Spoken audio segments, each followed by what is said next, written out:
with wonderful children. He enjoys music, rendering assistance to all and worship to God. Thank you. Thank you very much. Mr. President, our dear own Estate Surveyor and Valuer, Chief Emmanuel Okas-Wike, the first Vice President, Estate Surveyor and Valuer, Jumbu Amaibo, the second Vice President, my co-special apostle in absentia, ESV Victor Adekunle Alunge, the management member, and of course, the honorary treasurer, Estate Surveyor and Valuer Mutiu Balogun, and all other members that are here present, the fellows, associates, members of the institution, students, probationers, ladies and gentlemen. Let me start by congratulating the president, the management, the council member, and of course, the entire members of this great institution on the occasion of the 51st annual conference that we are celebrating now. It therefore goes without saying that for over 51 years, this institution has been providing real estate surveying and valuation to the general public. It therefore means that the good foundation that our forefather has laid is what we are gradually building on. And it is my prayer that we are going to reach the promised land. Having said that, the main theme of this conference is unlocking real estate potential for economic development. And that is why the sub-theme I'm going to discuss this afternoon is very apt and germane. And that is the potential of property taxation as a veritable alternative economic resources or revenue in Nigeria. I want to use Abuja Geographical Information System as a case study to drive home this point. The main gist of this paper, with the ravaging economic woes that has befell the countries of the world, and of course, the nosediving price of crude oil has made it mandatory for government at all levels to look at other sources of revenue. And that is why property taxation is very germane as one of the potential or real estate potential that need to be unlocked. Having said this, the real estate potential, if well harnessed through property taxation, then there will be sufficient revenue generation for government to pursue their responsibility to the populace. Indeed, it is very pathetic in Nigeria because we run a mono economy whereby we rely on the proceeds of crude oil to prosecute our annual budget. Not until government look at the real estate potential for us to be able to have meaningful economic development. Of course, my paper this afternoon will also elicit interest and at the same time be an eye-opener to government policy or the policymakers, and also to solve some challenges that are currently bedeviling land registries in some states, and also to enhance their revenue generation. For more details, I will go into the paper properly. But before going into the paper properly, we need to understand some certain things and also to trace or refresh our memory on certain things using the case study of Abuja Geographic Information System, which is my case study.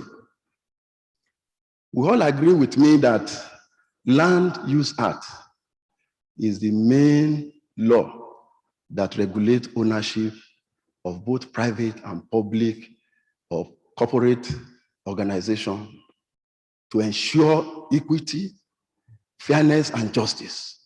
But until when we have efficient and effective land record before the idea is well driven home. Having said that, and I go back to the Abuja, which is my case study.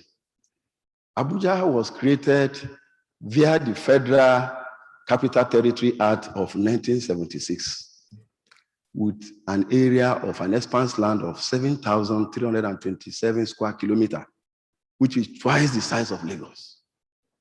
And of course, during that time, manual recording or manual record of land transaction is what is in vogue.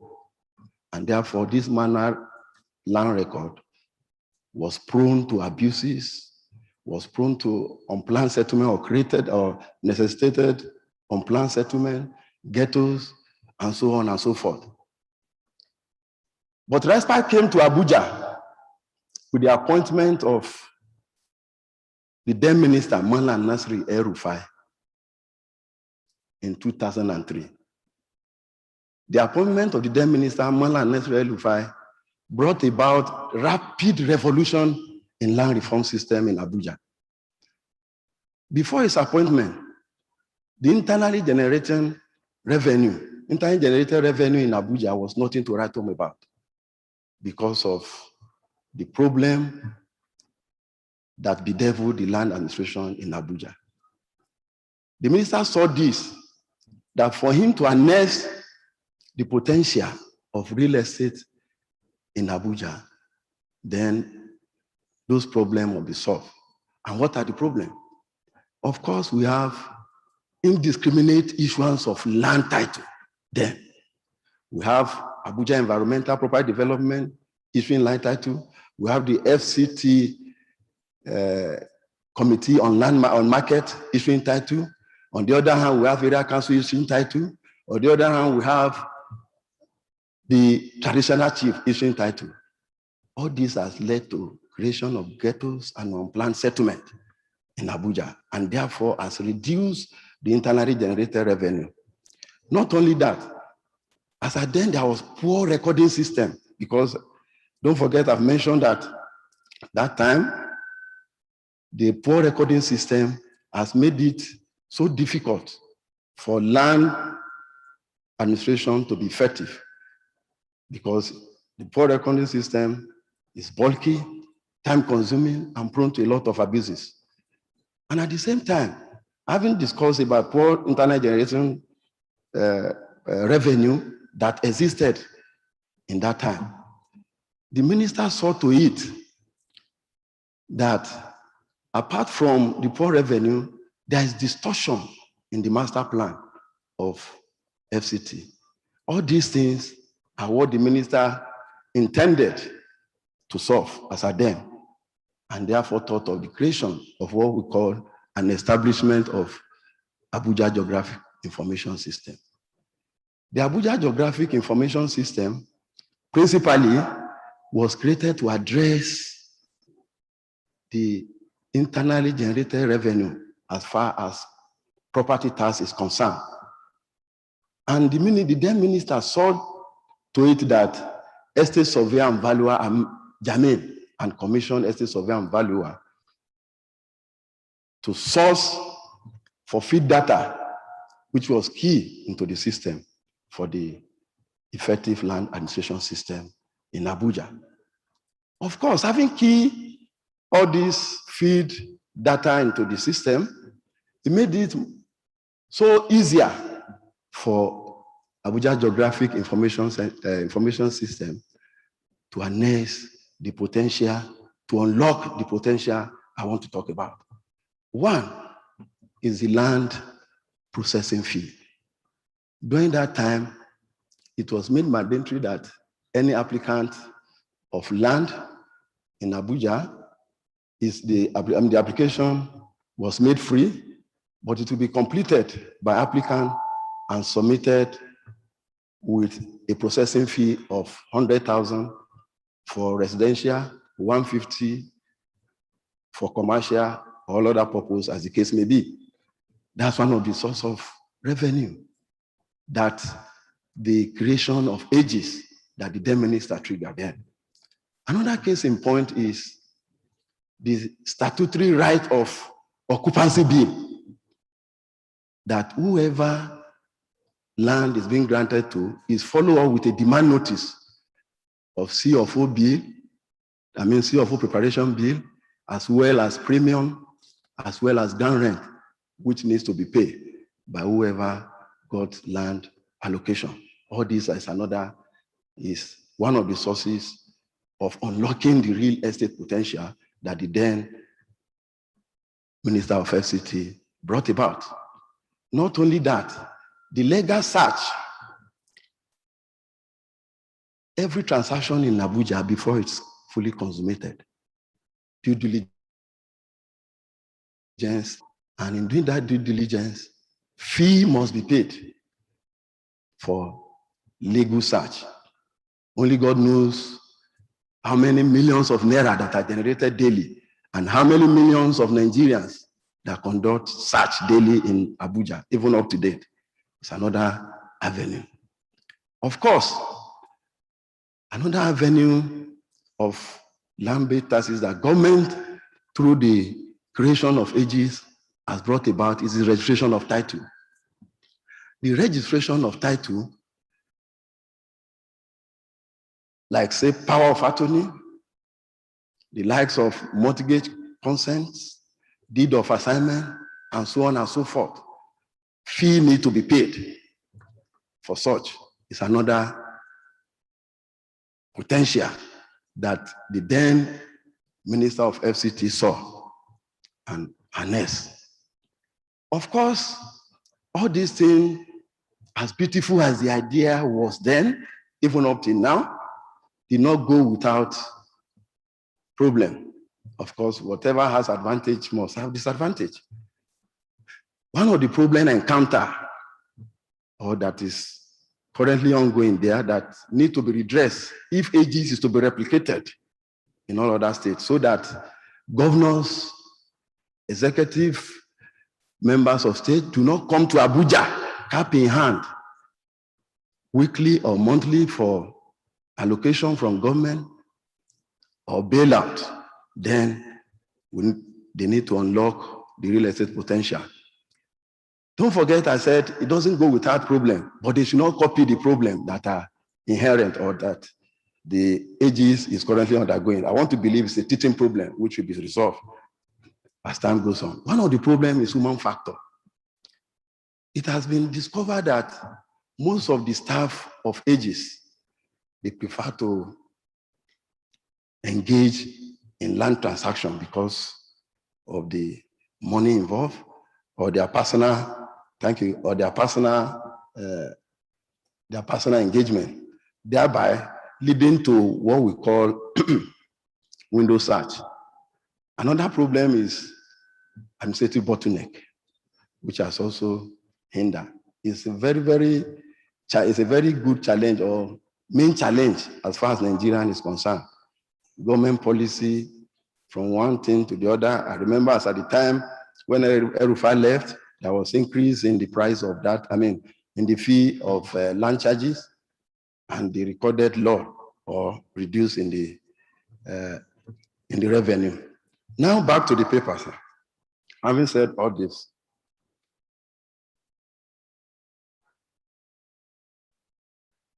another aspect, this Abuja, I've told you, has land size of 7,300 and something square kilometer, which is twice the size of Lagos. We also have, hello, right? Can you give me the next slide? Okay. It's not going, sir. This is the master plan that was distorted, that the minister tried to address then.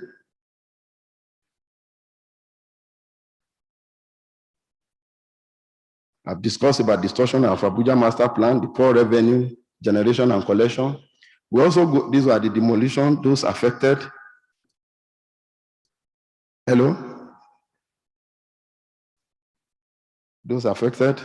Then we'll go to the areas where the area council. Of course, in Abuja, we have tenement rate, but there's a stalemate. It's one of the property tax that we need to unlock. But there's a stalemate as far as Abuja is concerned, because the Federal Inland Revenue Service claim to own the tenement rate. AMAC, which is Abuja Municipal Area Council, also claim to own the tenement rate. Therefore, as far as Abuja is concerned, there was stalemate. Hello, can you quickly go front, please? Okay. I've talked about the ledger search. I've talked about the human factor. Now, the taxation of immovable property over its life cycle. When you purchase a property, you pay transaction tax.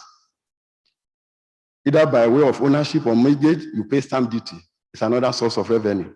And when you are in the house, with the exception of Abuja that has a stalemate in tenement rating, you pay property tax.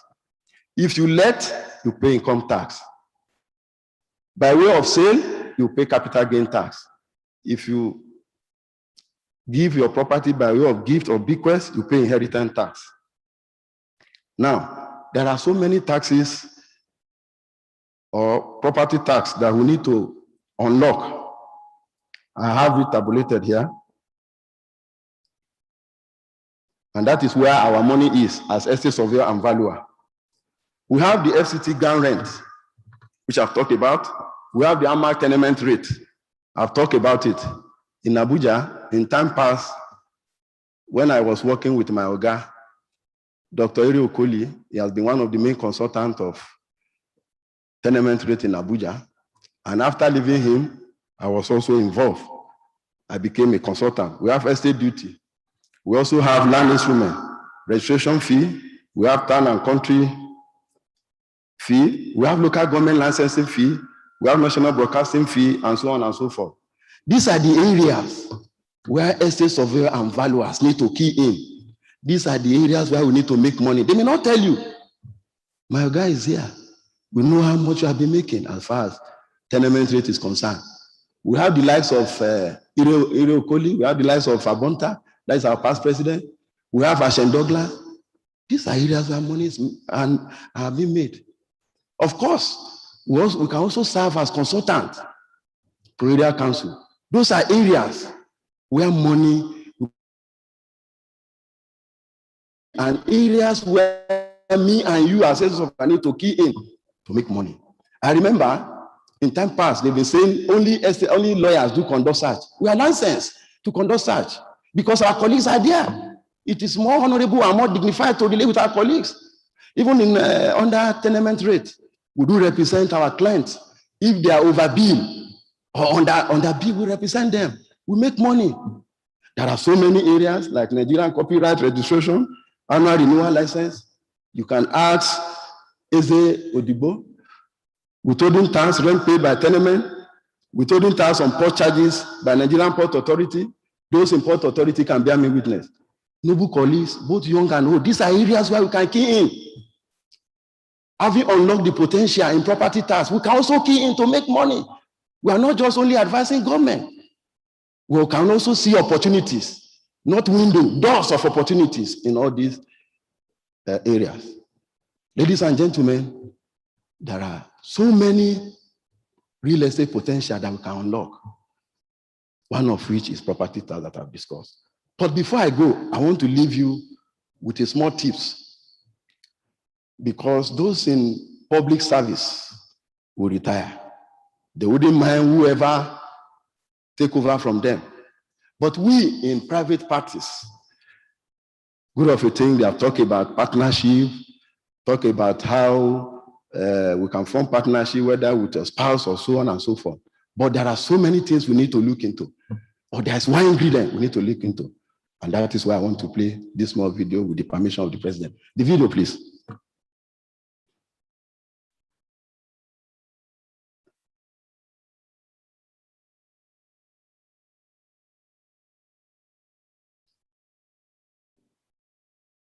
A successful businessman was growing old. and knew it was time to choose a successor to take over the business. Instead of choosing one of his directors or his children, he decided to do something different. He called all the young executives in his company together. He said, "It's time for me to step down and choose the next CEO. I have decided to choose one of you." The young executives were shocked, but the boss continued, "I'm going to give each one of you a seed today, one very special seed. I want you to plant the seed, water it,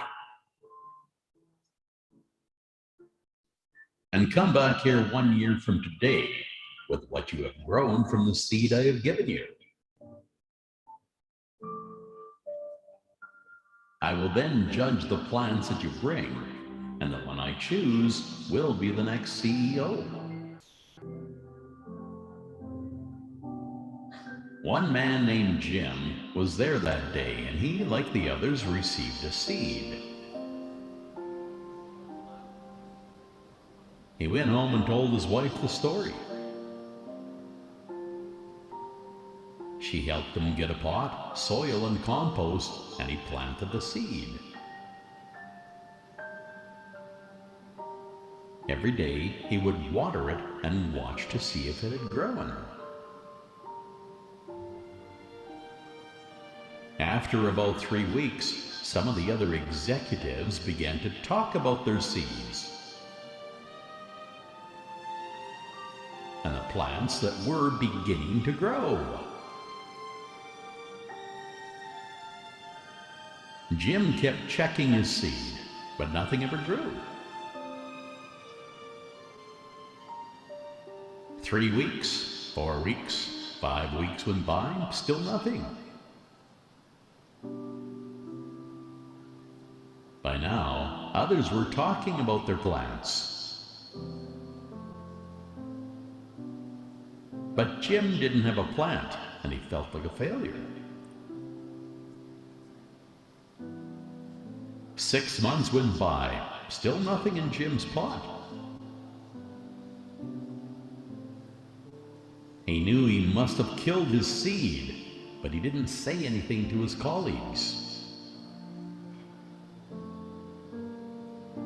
He just kept watering and fertilizing the soil. The year finally went by, and all the young executives of the company brought their plants to the CEO for inspection.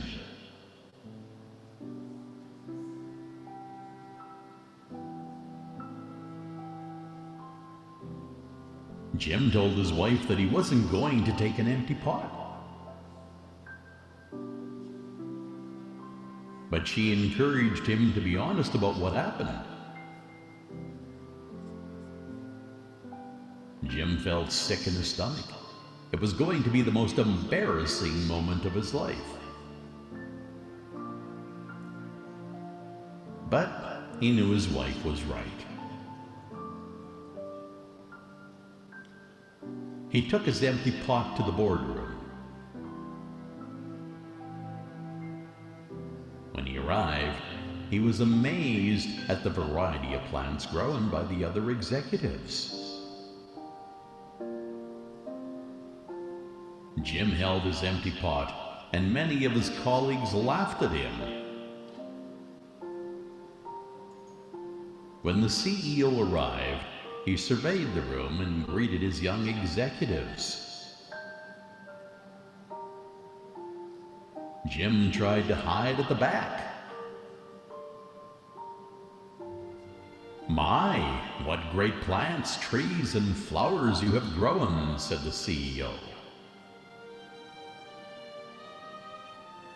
"Today, one of you will be appointed the next CEO." Then he spotted Jim at the back of the room with his empty pot. He ordered the financial director to bring him to the front. Jim was terrified. He thought, now he knows I'm a failure. Maybe I'll be fired. When he got to the front, the CEO asked him what had happened to his seed. Jim told him the story. The CEO asked everyone to sit down, except Jim.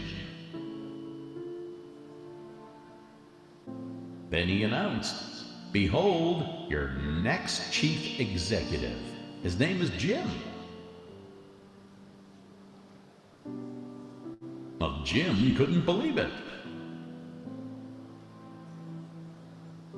Jim couldn't grow his seed. How could he be the new CEO, the others said. And the CEO said, 1 year ago today, I gave everyone in this room a seed. I told you to take the seed, plant it, water it, and bring it back to me today. But I gave you all boiled seeds. They were all dead. It was not possible for them to grow. All of you, except Jim, have brought me trees and plants and flowers. When you found that the seed would not grow, you substituted another seed for the one I gave you. Jim was the only one with the courage and the honesty to bring me a pot with my seed in it. So, he is the one who will be the new CEO. If you plant honesty, you will reap trust. Mr. President, if you plant goodness, you will reap fruit. I want to thank Mr. President and the Management Committee and the Council and the entire membership of the institution for yielding this podium to me. And I want to thank you for listening to me, the IT team, the crew, the moderators. I thank you all and God bless. Thank you very much. Can we put our hands together better than that for the paper presenter? Distinguished noble colleagues, with the permission of Mr. President, please, we want to implore the other paper presenters to please work within the time frame that is allocated to them. Even when we have actually passed the notice, please honor it. We are noble. Thank you very much. Without wasting any of our time, I have the honor and privilege to bring to the microphone Estate Surveyor and Valuer Chuma Izealego. Oh, excuse me.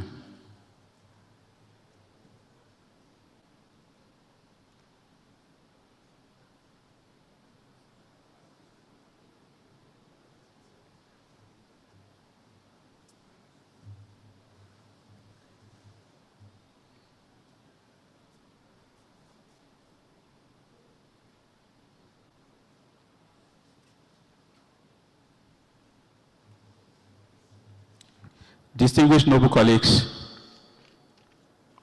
sorry for the break in transmission. We have one of the dignitaries that joined us since morning.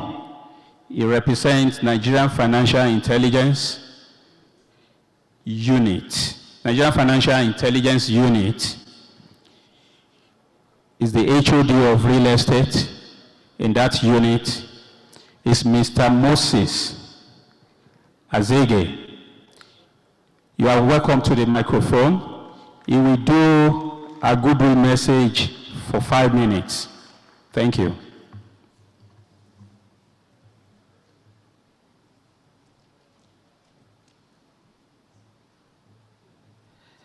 Thank you.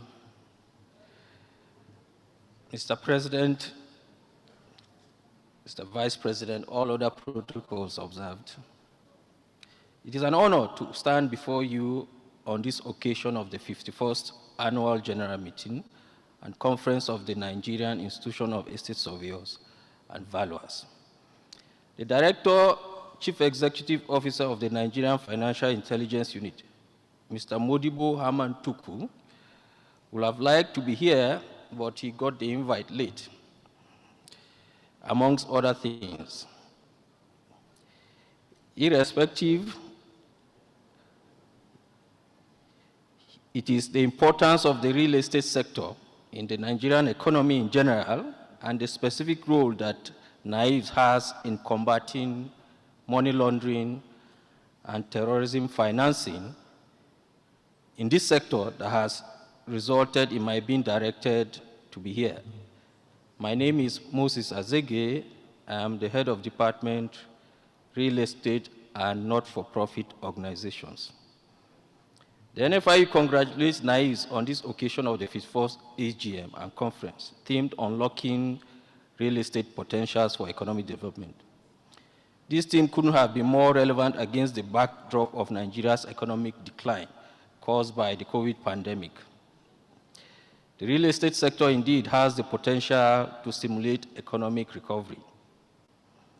In addition, the NFIU would like to seize this opportunity to remind the institution that sustainable economic growth within the real estate sector can mainly be realized through effective compliance with the extant anti-money laundering and counter-finance of terrorism laws and regulations. Because the real estate sector is constantly under threat of being exploited for money laundering. This was evidenced in the 2016 National Risk Assessment of Nigeria, where it was reported that the sector was rated medium high. In a scale of 5, medium high is the 4th one, the 5th one is high for money laundering risk. Part of the reason why the real estate sector is vulnerable to money laundering threats is because of the easy entry of quacks into the sector. Therefore, the NFI is willing to collaborate with Niesv to explore ways to check this. We in the anti-money laundering, sector, we regard Niesv as a gatekeeper. The implication is that when the public wants to transact in real estate, especially on the demand side, they go through, members of Niesv. So you are a control, body as far as the anti-money laundering frameworks is concerned. Therefore, it should be noted that only readily available way to distinguish yourselves from quacks is by largely complying with extant AML CFT laws. We know that those people who come into the real estate sector to exploit it won't comply. And one of the ways to check them is that the members of Niesv should comply. That way, the data being generated, even by the financial institutions, as we compare it to other data we get, will indicate that indeed the problem can be isolated to quacks. Consequently, it is imperative that sensitization and training on anti-money laundering and counter-finance of terrorism be also made a priority by Niesv. The NFIU, alongside sister agencies like SCUMUL, are more than ever willing to engage with you in this regard. Now, the NFIU was a department under the EFCC until 2018, when the act was passed. It is now an independent, autonomous agency that is responsible for the coordinating of AML CFT for Nigeria. In a nutshell, what we do is that all international policies and best practices as it concerns AML CFT are domesticated in Nigeria through the NFIU. We get data from all banks, DNFBPs, which I'm sure you're familiar with what DNFBP, which real estate surveyors are part of, law enforcement agencies, 135 countries. If you add Nigeria, that's 136 countries where we exchange data. With that data, we process intelligence to all law enforcement agencies in Nigeria, anti-corruption agencies, competent authorities like the FIRS, the CAC, and relevant security agencies. For more details, you could visit www.nfiu.gov.ng, where there are a lot of resources there that can give you more insight into what we are trying to do and how we can work with you to improve this sector. Thank you, and it has been a very good learning point for me, and I wish you all the best of the rest of the day. Thank you.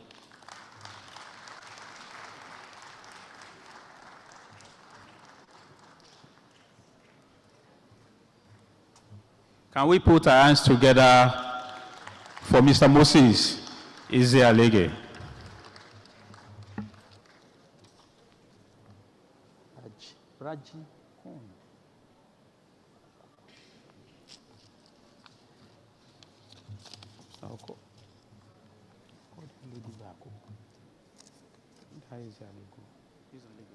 Yes, no.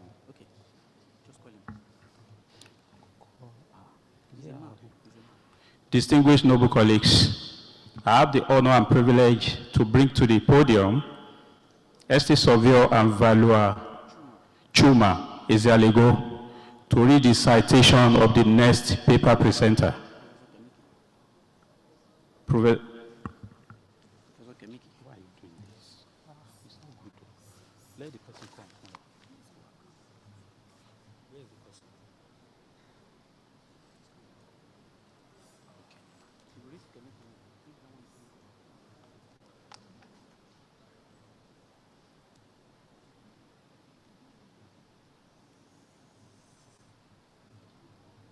Yes, Professor Kemiki. Olurutimi. Adebowale.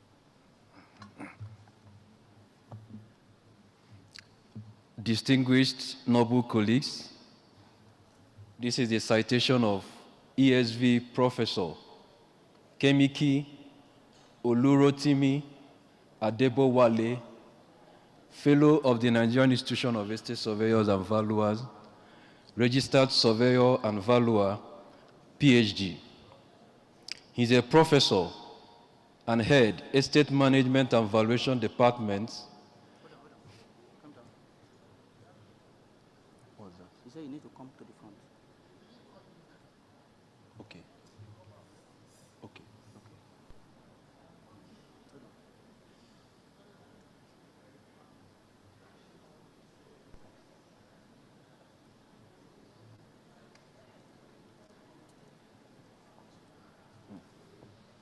So sorry. ESV Professor Kimiki Adebowale is the head of Estate Management and Valuation Department, Federal University of Technology, Minna. He had worked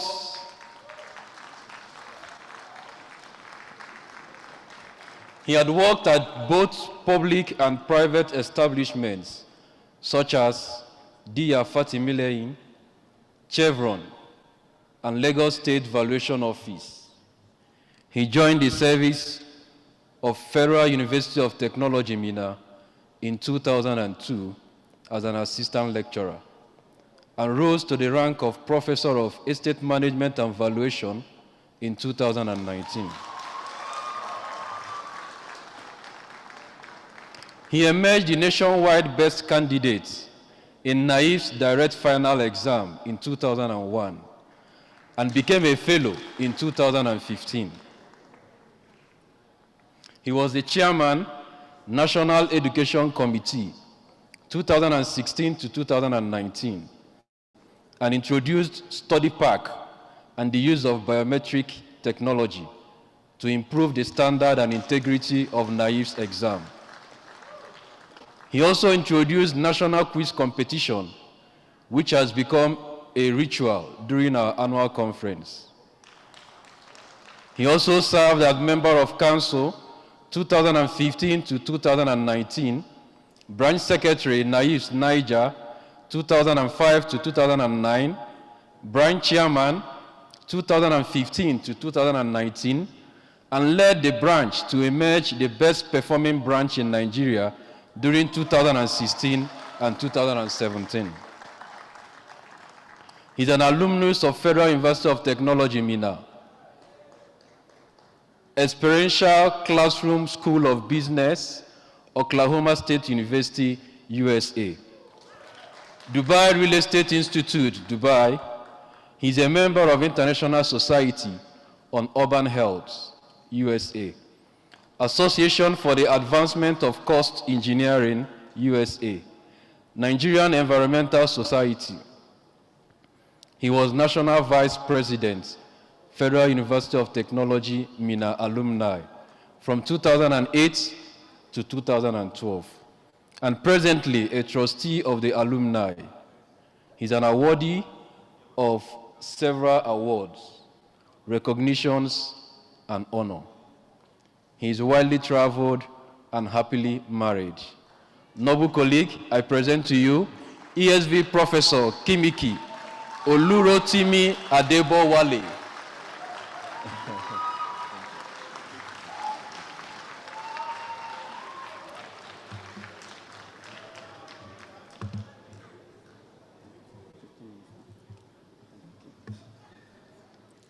A very good afternoon to you all. The 24th president of our institution, an amiable president, ably supported by the first and second vice president, the management members of council, fellow of the institution, associates, graduate members and probationers, the wonderful students, the press, ladies and gentlemen, good afternoon. I woke up this morning with call from the planning committee that I'll be presenting today. I was expecting my paper to come up tomorrow based on the circulated program, and I was also preparing for the burial of the mother of a very close colleague who died today, and being a Muslim, she was expected to be buried this morning, so I have to put that preparation aside and put up my PowerPoint. I'm sorry if the PowerPoint is wordy. Please bear with me. It's not my usual way of presenting. Once again, good afternoon.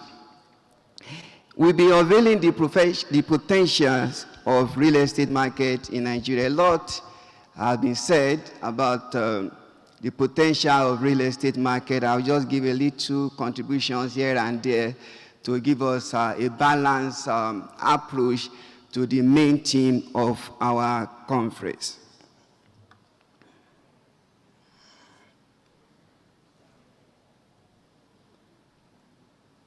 IT, this slide. Okay.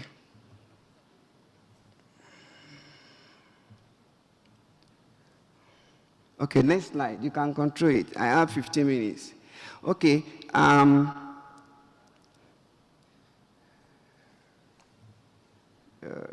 Please take it back. Okay, this picture shows us the various transformations in the real estate market. It started in the Garden of Eden when God created that beautiful garden. But because man sinned, man was sent out of that beautiful and balanced first global estate. The man has been struggling to have an ideal estate for himself. Below that Garden of Eden, you can see the mud house, the kind of roof. And thereafter, man make progress to have some structures that looks a little bit ideal for himself. And thereafter, you can see one beautiful bungalow there. And since then, man has made tremendous progress in trying to ensure that he has a befitting accommodation for himself.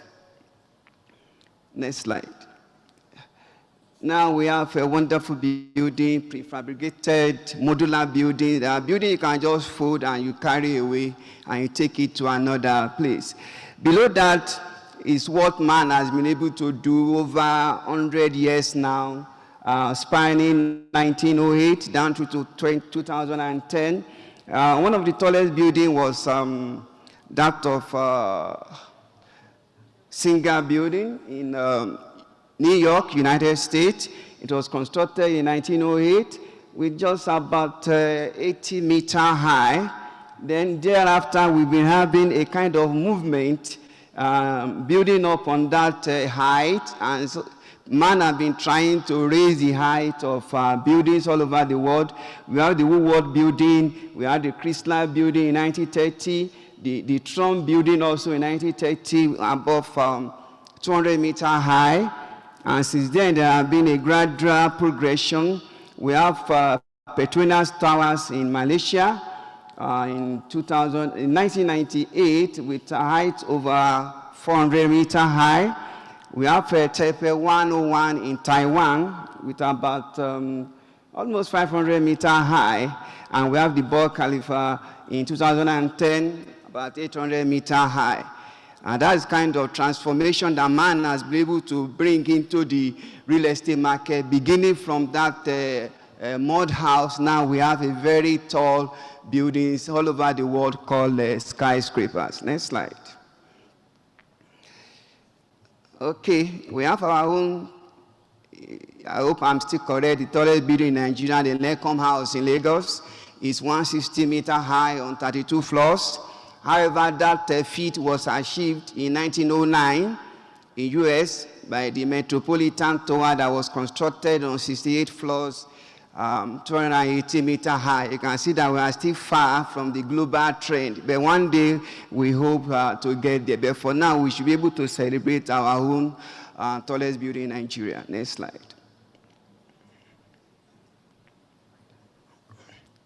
Real estate development is the pedestal for economic growth and development. It forms the basis for economic to grow and thrive. For countries like UAE, Singapore, and the like, they have used real estate to project their economy. For UAE and Singapore, real estate contributed more than 20% to their GDP. The rate of property demand and opportunities for growth in the real estate sector throughout Africa continent is being driven by the middle class population.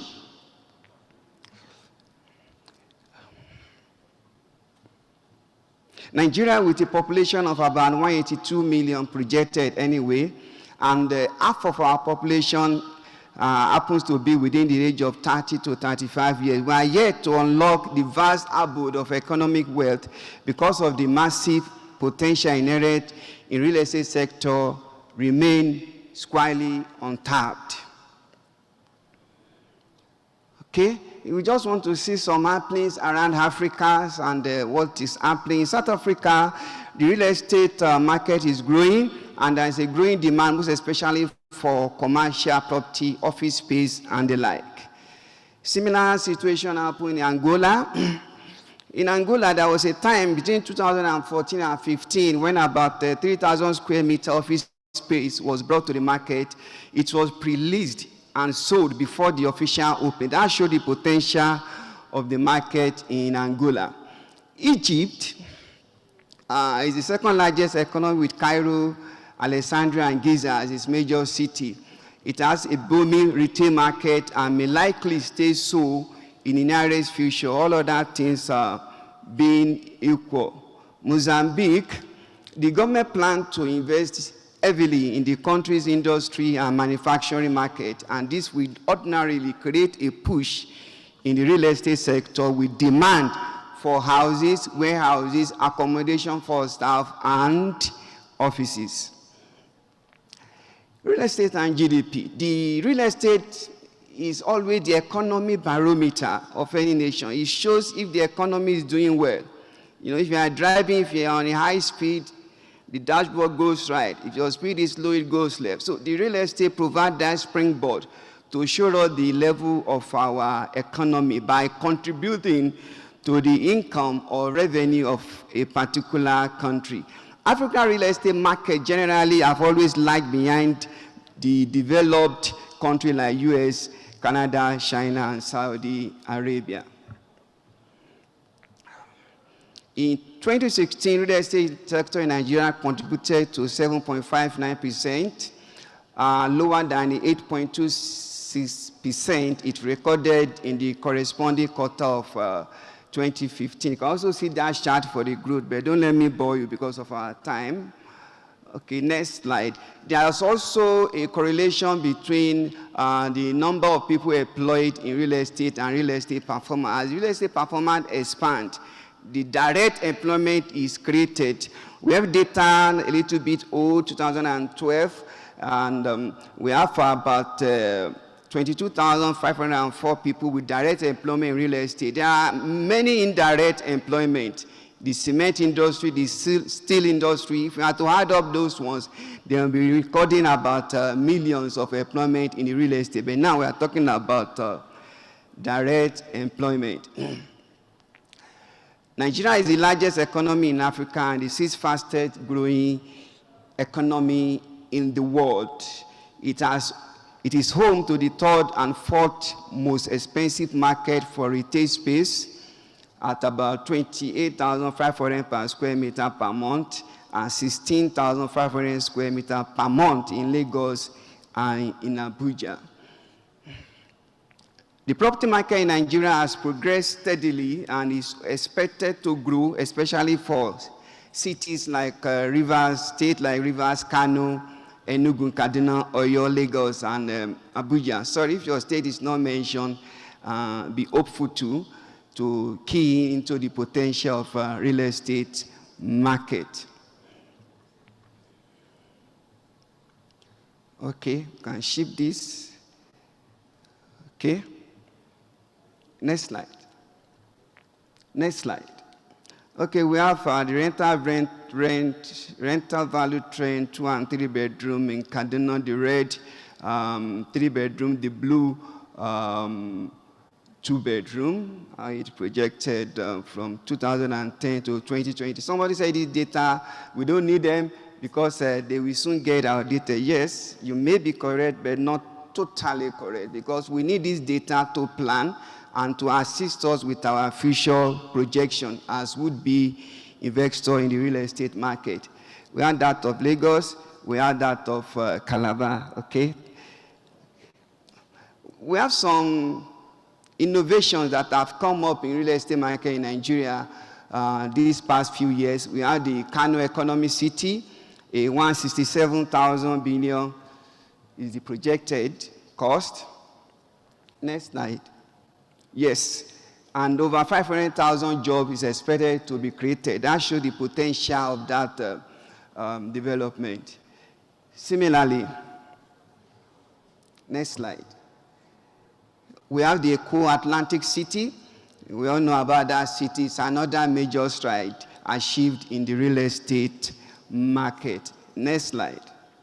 Now, I want to quickly look at some of the indicators that show us that, oh, there is potential for real estate market in Nigeria. We have the technological trend. There is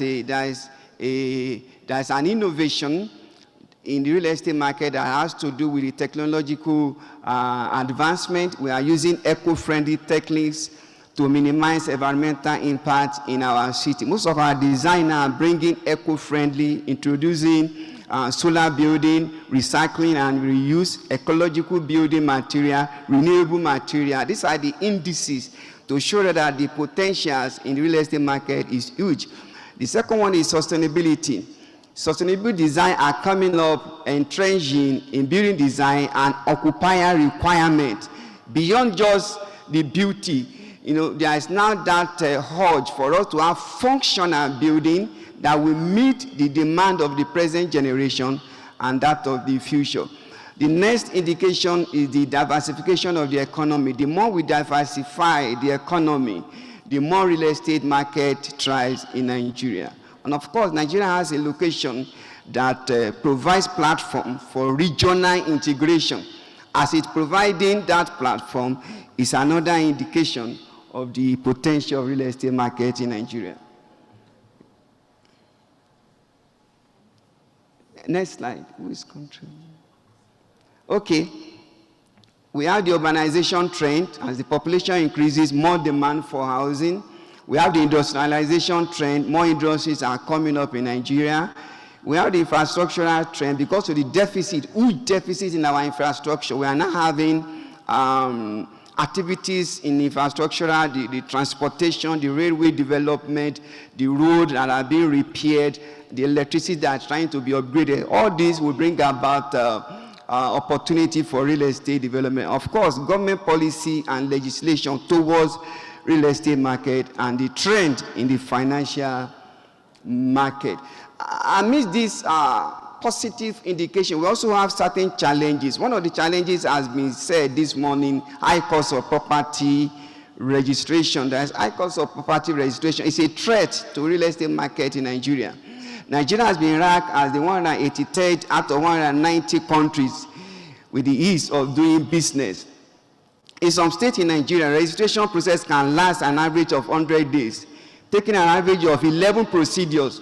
Take this step, take this step, take this step, bring this file, bring this. So it belongs to my mother. Go and bring your old mother. You can imagine somebody that is over 90 years old, 100 years old, go and bring her. A lot of bureaucracy that one needs to pass through. It poses stress to real estate functionality and progress. Whereas in neighboring countries like Ghana, only 5 procedures, 33 days, and just 6.1% of the property value is required. Next slide. The dwindling economy. We all know that the economy is going bad, and high rate of employment kept increasing. For unemployment is rising sharply. In the second quarter of 2020, the overall employment rate stood at 27.1%, the highest level on record. Next slide. High cost of building, we all know that. Next slide. This high cost of building is also associated with poor infrastructure. It is in Nigeria that when you want to build, you pay for the land, you pay to get the drainage done, you buy a pole, you buy the wire to connect the electricity to your house, you make the drainage, you bring the security, you drill borehole, you do virtually everything, you create road.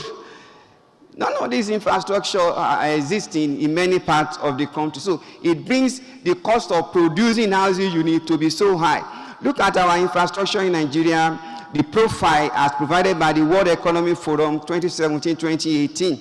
Nigeria is ranked 132 out of 137 in world economy by the Global Competitive Index of World Economic Forum.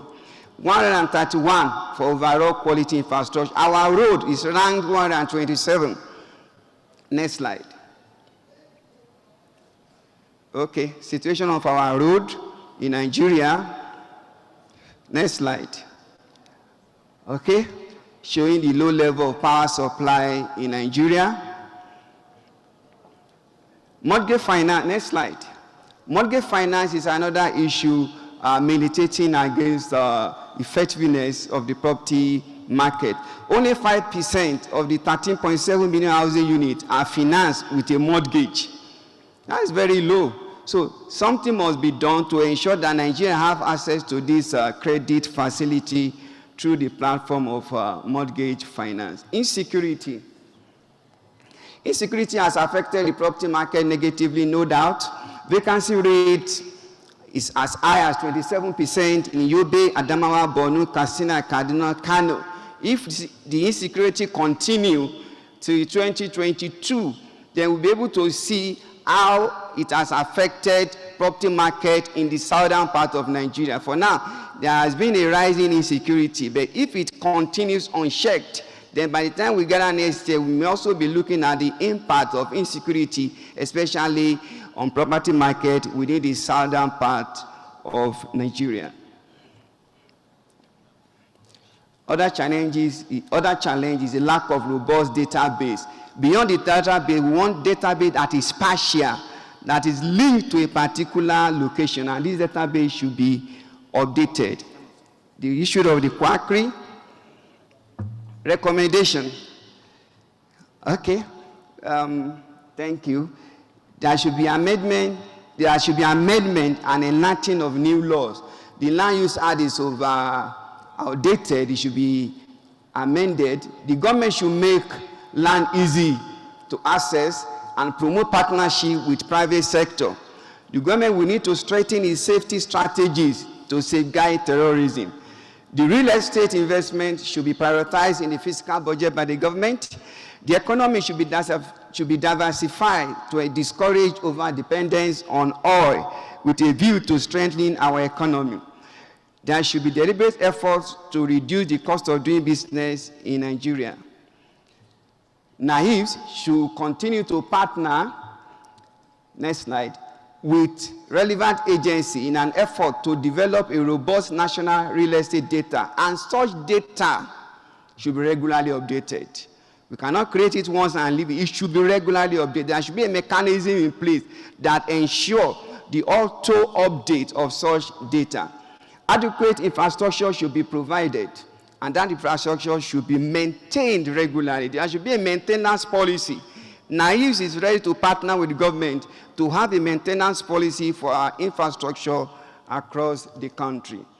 A coherent resource distribution across urban and rural areas will ensure that local government is empowered to contribute to the growth of real estate market.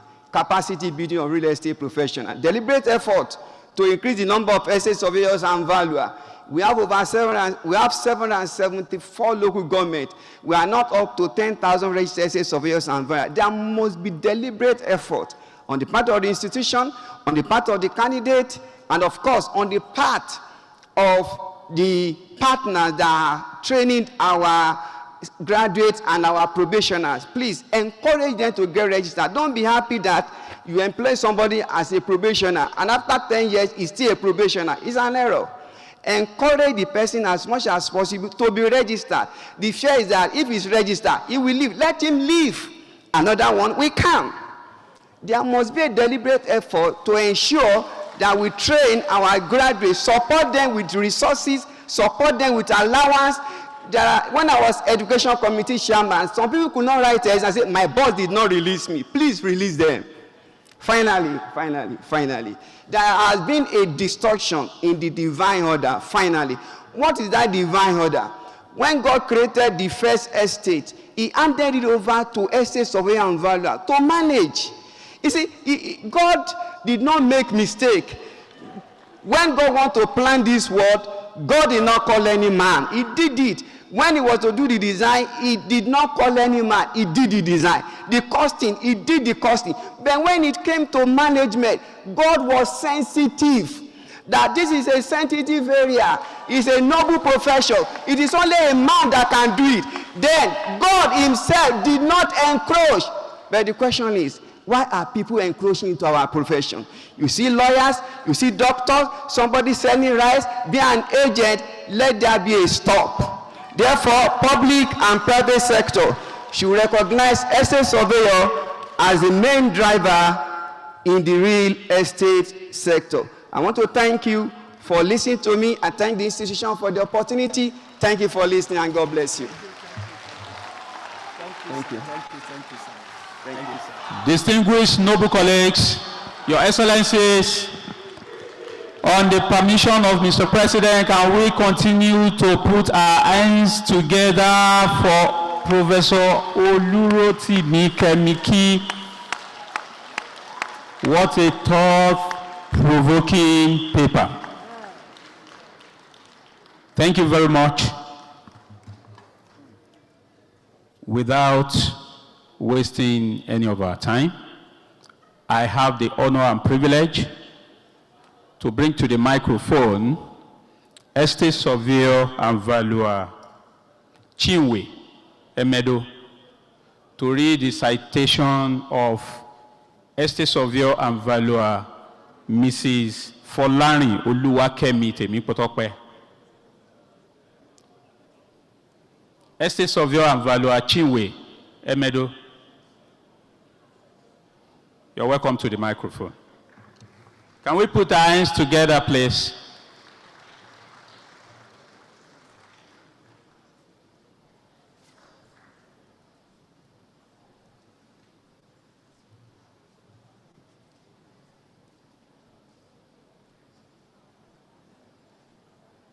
Citation for Mrs. Oluwakemi Folarin. Estate Surveyor and Valuer Oluwakemi Folarin hails from Oshobo in Osun State. She was born into the family of Mr. Ola Oparinde, a physiotherapist, and Ajoke Oparinde, a nurse, over 4 decades ago. Her primary education started at the University of Benin Staff School in Benin City, and her junior secondary school at the University Demonstration Secondary School of the University of Benin, Edo State. However, she completed her secondary school education at the Federal Government Girls College, Shagam, Ogun State. Kemi obtained her first degree, a BSc in Estate Management, from the University of Lagos, Akoka, in 1999. She further bagged her MBA from Leeds City University, Ibadan. She later returned to Unilag to obtain an MSc in Estate Management in 2016. Her National Youth Corps service was done at the Ogun State Property Investment Company, OPIC, between 1999 to 2000 at Oke Ilewo, Abeokuta in Ogun State. Her professional career began in 2001 at Dia Fatimilehi and Company, Victoria Island Head Office.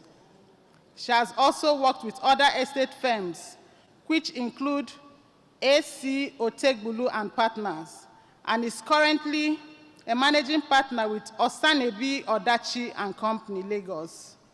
She's an associate member of the Nigerian Institution of Estate Surveyors and Valuers, as well as a registered estate surveyor and valuer with the Estate Surveyors and Valuers Registration Board of Nigeria. Currently, she's the secretary in the Niesv Cooperative Multipurpose Society, Lagos branch. Her research interest includes infrastructure development, and her hobbies are learning and traveling.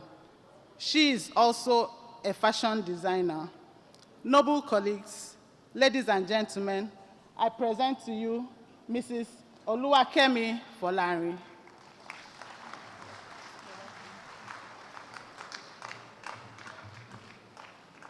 Good evening, my noble colleagues, our president of the Noble Institution, our vice president, the Management Council, my fellows, my senior colleagues, and also my colleagues. I want to thank everyone the privilege of affording me the opportunity to come here and present this paper. And I want to say I wish every one of us a happy 51 annual conference in Abuja. Thank you.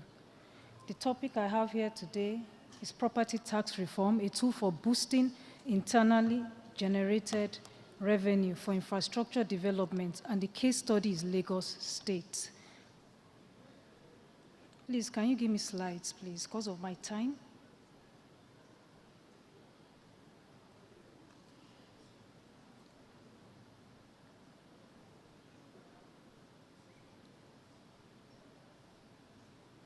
Reform can mean many things. Here, we use reform to mean any change in policy or administration that makes an immovable property tax system fairer and more acceptable, or more productive or efficient in revenue terms. This is a definition for the World Bank.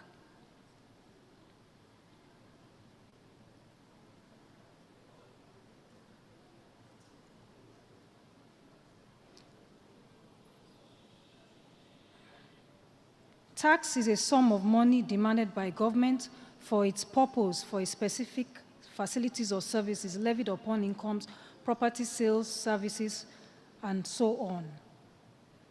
The theoretical review. The history of rates dates back several centuries, but the Poor Relief Act 1601, commonly known as the Statute of Elizabeth, is generally regarded as the foundation of the President's rating system. The Act provided for rating of every inhabitant and of every occupier of land, houses, titles, and so on.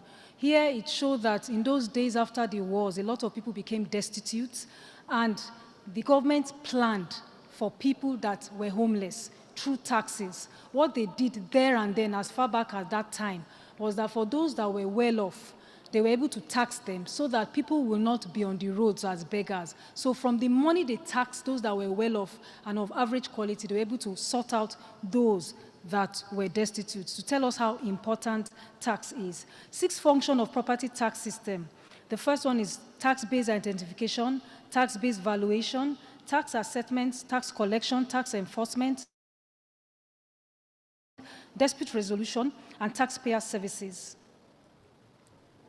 The important strategies for tax, which is very important, our property tax system should be considered as an investment, because we know that through this, the states, at least Lagos State, we know they are generating investment. They are able to use it to do certain things. A broad definition of the tax base. What is their criteria? What is their definition of the tax base, which they are using to, assess their tax? Billing and collection efficiency.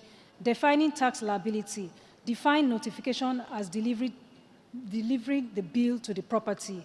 Improve coverage of tax properties, telling realistic tax rates. The carrot and stick approach. For those that are defaulters, they have a way of maybe they ensure that there's a way they collect their tax. And for those that are doing well, they give them incentives. They have to educate people on tax. Political will. How is the legal system? How is it set up? The use of computer, which we know is very, very important. Then there's a question. The common basis of tax, property tax, is annually, which is a periodic payment for use of land and buildings. By charging tax on capital value, it means that all annual periodic payments now in perpetuity, or for as long as the lease endures, if leasehold, is being compounded far into the future, and owners are made to pay land use charge as if he's selling his property annually, according to ONI, and that's an issue. Most times people have their complaints that they are being overtaxed. Why are they using something, compounding it into the future? Why are they not using the annual rates, the annual value, to be able to do it? Valuation have the following impact on property tax, and that's where we estate surveyors are very important. They need us to do this. It ensures fair assessment of property owners. Tax authorities should engage qualified professionals like us in the assessment of property tax. The regulatory bodies should organize periodic training for their members. They need to use skilled members, people that are knowledgeable about it, getting the right formula. The canons of taxations, which we all know. Slides, please.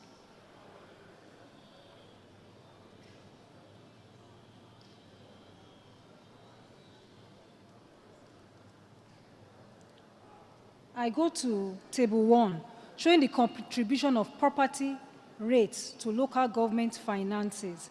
In countries like UK, as of 2010, 32.5% were able to generate from tax, that's the finances. As of 2014, 32.1% in the same UK. USA, 2010, 23.5%, and 2014, 25.9%. Australia, 25.6%, and 2014. I'm saying that there are 4 of them, but because of my time, 27.8. Sweden, 43.2, that's high. And as of 2014, 42.8. Japan, 27.6 as of 2010, and then as of 2014, 32.0.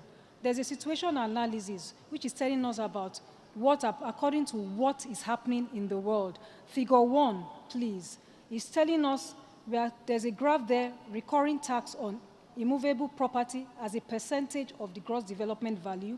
Over on the horizontal axis, corruption perception index.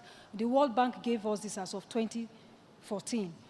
that figure tells us that showing tax revenue as a percentage of the gross development GDP, scatter plots of reliance. From this diagram, we can look at the left side. From the key, the blues are for the low income, the green are for the lower middle income.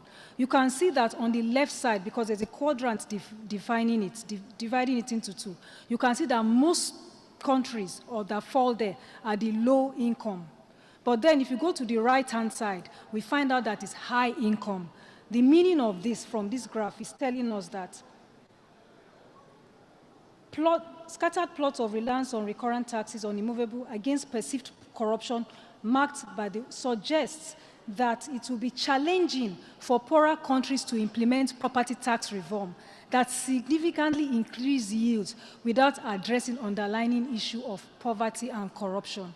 In Nigeria here, how are we going to ensure or even encourage those people that are struggling to pay their taxes? So there's a way the government have to sit down, how to elevate poverty level, because it's somebody that is okay, that has money that will pay tax. If not, we're going to have a high rate of tax evasions, which the developed countries have already, one way or the other, known how to go about it. Make life a bit better for them. Reduce the poverty level so that even everybody, you know you have to pay tax. And that's why tax evasion in the developed countries is a big thing, that nobody will want to be involved in it. Because of our time, it was a research questions, and the study was based on this following. Has there been an increase in payment of land use charge in the last 5 years in Lagos State? What percentage does land use charge contribute to the GDP of Lagos State? Table 2, showing Lagos State internally generated revenue, IGR, in Naira. I took it from 2012 to 2016. In 2012, we're talking about 289 billion. Of course, we know the internally generated revenue is not only land use charge, there are other taxes. But look at the quantity as of 2012, 289 billion, 676 million Naira. And down to 2016, they were making as much as 385 billion, 485 million Naira. My source was Federal Ministry of Finance, Alausa. Then that table 2, table 3, contribution now of land use charge for the internally generated levy for Lagos State.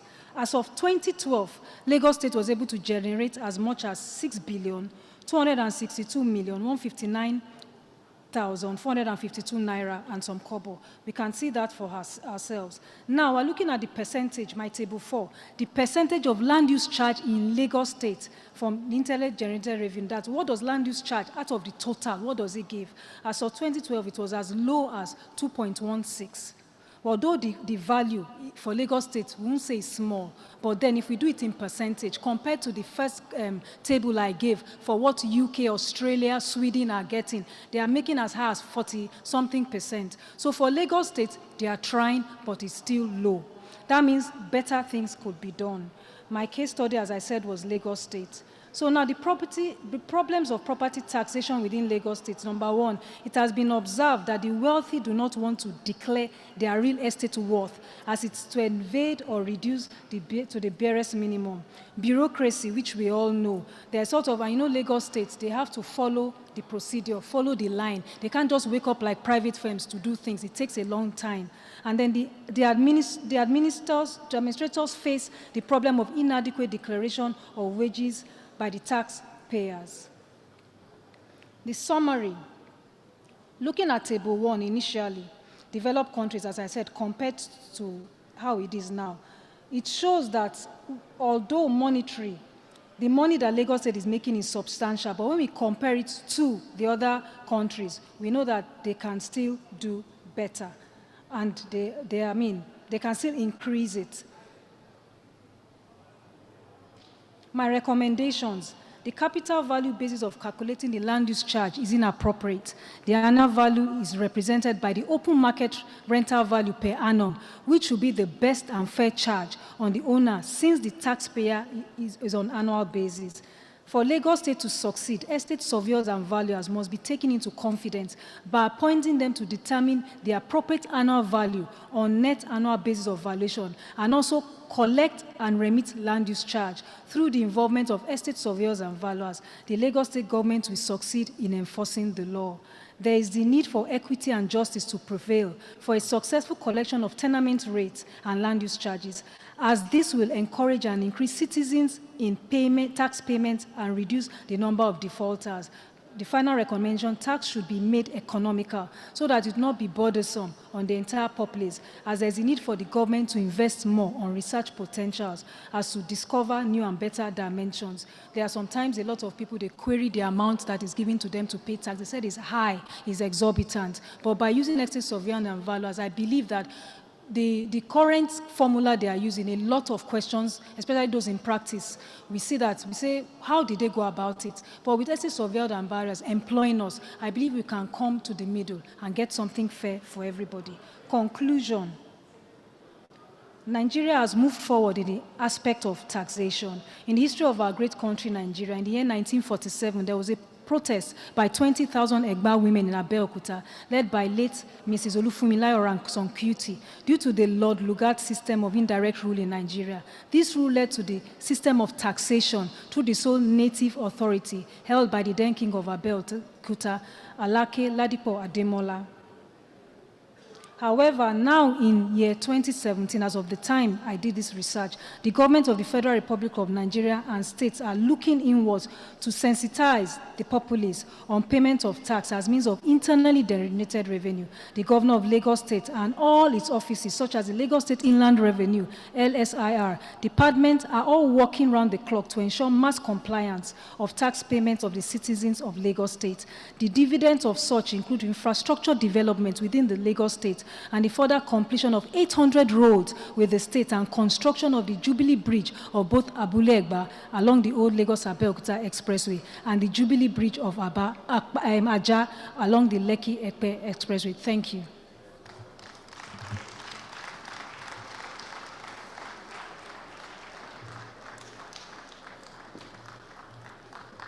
Can we put our hands together better than that, please?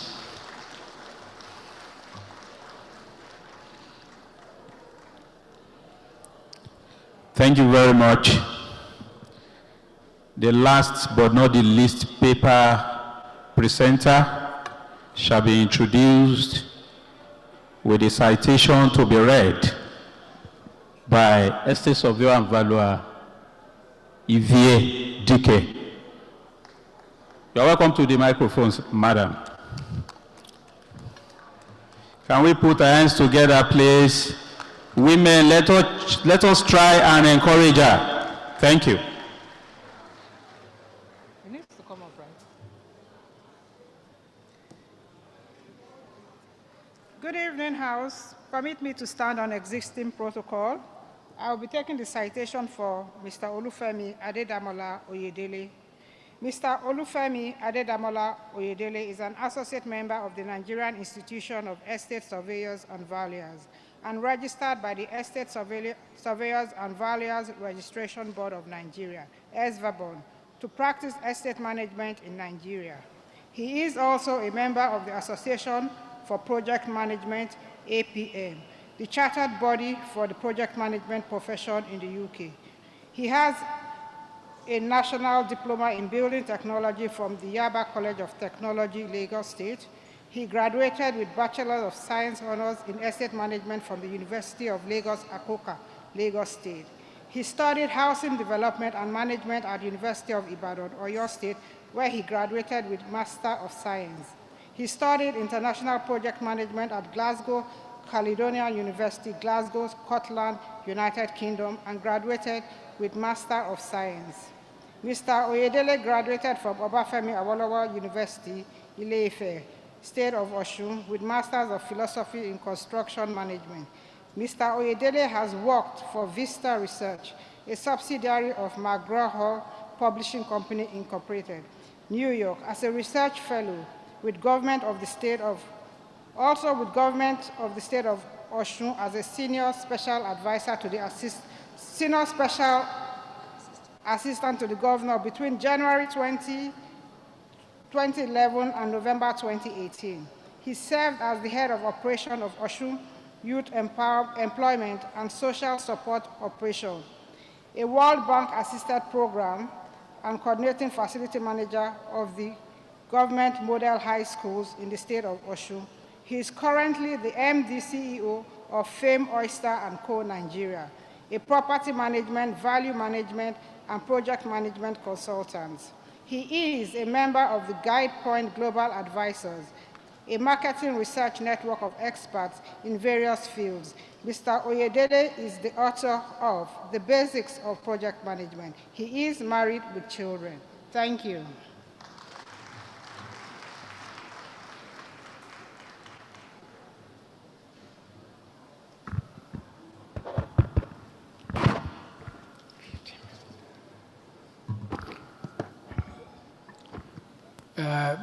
To start this paper, I would like to recognize my hardworking, amiable president in the person of ESV, Sir Chief Okas Wiki. And I would also like to recognize his first vice president of the institution, that's ESV John Bull Amaibo. I saw ESV Victor Alonge, the second vice. I don't think he's here. Ladies and gentlemen, you are all recognized. The topic of my paper for today is unlocking real estate potentials for economic development of Nigeria. In this paper, I'll be taking a holistic approach to the topic. I'm not discussing only about the potentials in property taxation. I'm discussing about the potentials in real estate as a whole. Not 20 minutes. Okay. Thank you. Yes. Let me begin by defining what real estate is. A school of thought believes real estate came from that word, res, R-E-S. That's a Latin word, meaning things generally. Another school of thought believes that rex, R-E-X, that's another Latin word, meaning royal, is the originator of real estate. But anyway, I believe real, which is original, physical, something that can be felt, is more like it, because when you study law of real estate, they call it real property law, meaning it is different from intellectual property law. Intellectual property is virtual, but real, something that you can be felt, so something that you can feel, something that can be felt is what we mean by real estate. In summary, let me define real estate as a piece of the art, because when we are defining property, we say property is the land, including the air rights above the land, and then the what you have underneath that land. So it means every part of the world is real estate. So if every part of the world can be described as real estate, then real estate can be described as a piece of the art, a piece of the art. Nigeria as a country is a form of real estate. So in essence, what I'm trying to say is that any nation, any state that can manage its real estate properly will definitely not have financial problem. In the current budget, we have a deficit of 6 trillion naira in the current budget, which the government is trying to get loan to bridge that gap. The government is trying to get loan. But I want to say here that if the government can embrace real estate approach to manage it in country, there won't be need to be borrowing any money, as we have over 9 trillion naira locked up in real estate potentials of the federal government alone. What do I mean? If you are very conversant with Lagos, you will notice that there are so many abandoned federal government properties. For example, on Tinubu Street, going to Tinubu Square, we have about 3. There's the one we call Federal Inland Revenue Services, opposite FCMB. Beside it, we have a Custom and SIS building. They are lying value and they are becoming decayed. From a field survey that we carried out in 2018, we found out that over 200 properties belonging to federal government are either being underused or not being used at all. That is lying value. The average cost of these properties is about 450 million, meaning that these 200 properties can fetch the federal government, if they dispose them, 9 trillion naira.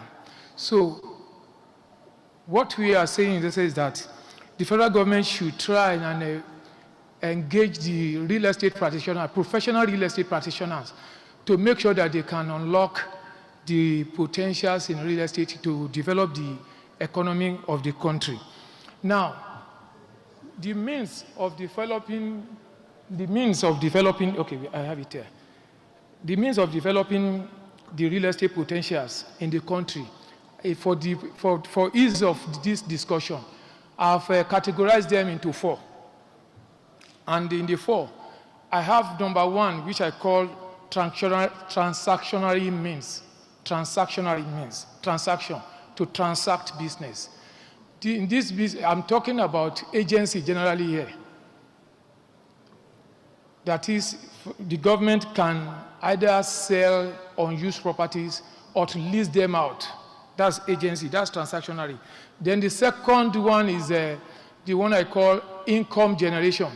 Under income generation, we have the property taxation potentials. And then in my paper, I identified about 16 property taxes that the government can explore to generate income for the country. Apart from that, there is also the employment generation aspect of real estate that I identified. In 2012, the World Bank carried out a survey, or I carried out an housing survey in Nigeria, and posited that we have about 17 million housing deficit. Since that time, another authority has not yet been proved since the last World Bank survey, since the last World Bank study on housing in Nigeria. So we are still using that 17 million naira deficit. With the 17 million naira deficit, if government, federal government or state government tries to, say, produce 7 million housing units, just to bridge that 17 million housing deficit, a lot of people will be engaged, working, and then there will be money circulating in the economy. The fourth one, the fourth categorization, the fourth category of my means of unlocking the economic development potentials in real estate is the one I call others, because there are many. I just lump them together. There's one we call securitization. The government, since the enactment of Land Use Act in 1978, which is in our 1999 Nigerian Constitution, the government or governments at various levels, state governments, local governments, are the owners of land in the country. Federal government are owners due to the land ceded to it by local government and the federal government. So in looking for money, federal government can use these properties as security. What do I mean? Federal government will just issue CFO. Federal government is the issuer, state government is the issuer of CFO. Issue CFO, then use that CFO to secure fund. That's just it. It's like a bond and shares in the financial market. Now, apart from that, there is something we call critical path analysis. under others. Before 1986, Abuja was not like this. The whole of this area were not what we are seeing now. But because of effective physical planning, we can see that Abuja's property value has increased. The government should also try to embrace physical planning, proper physical planning, that is value addition to real estate, to bring up the value of real estate. In recent time, what we have, or what we are hearing, is that the government is lacking funds to finance the budget. But I want to assure you that if we can stop depending on oil, if we stop our mono-economic approach to government and try to diversify into real estate, there's no way the government will be borrowing to finance this budget. Thank you.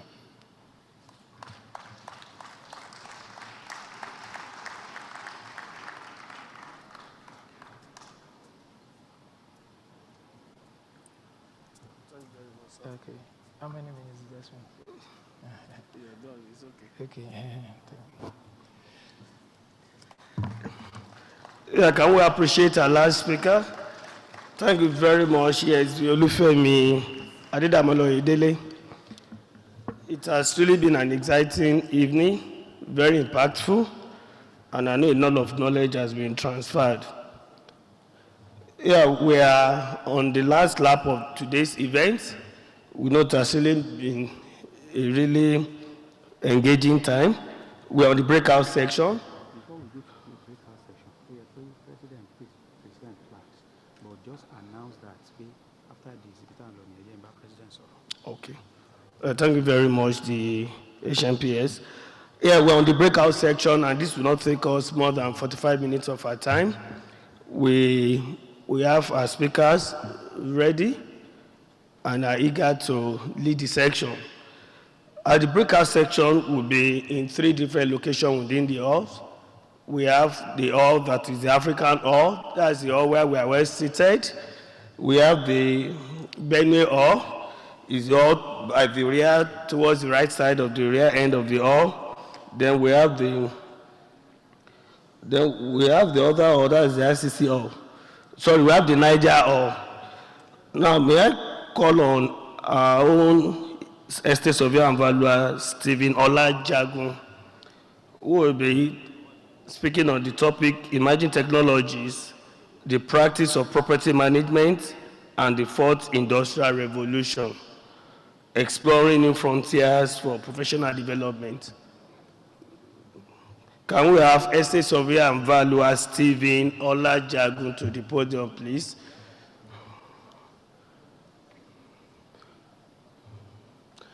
Noble colleagues,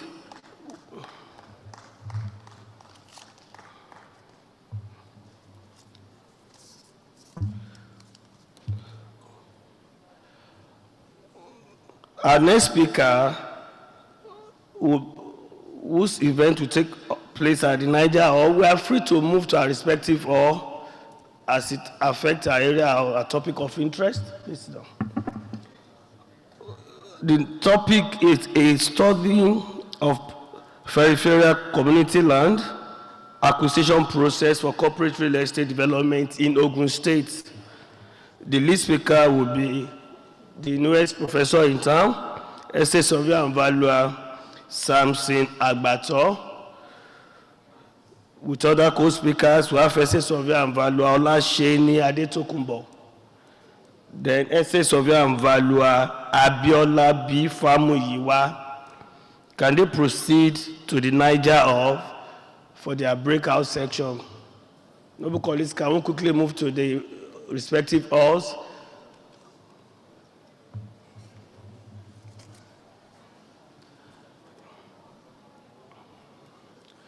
This is the way to the Niger Hall.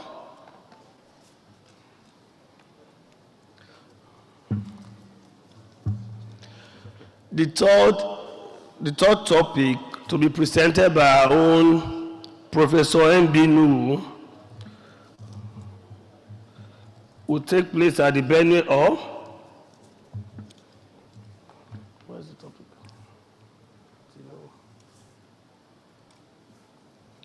Is our professor in the house? Professor Mbinu.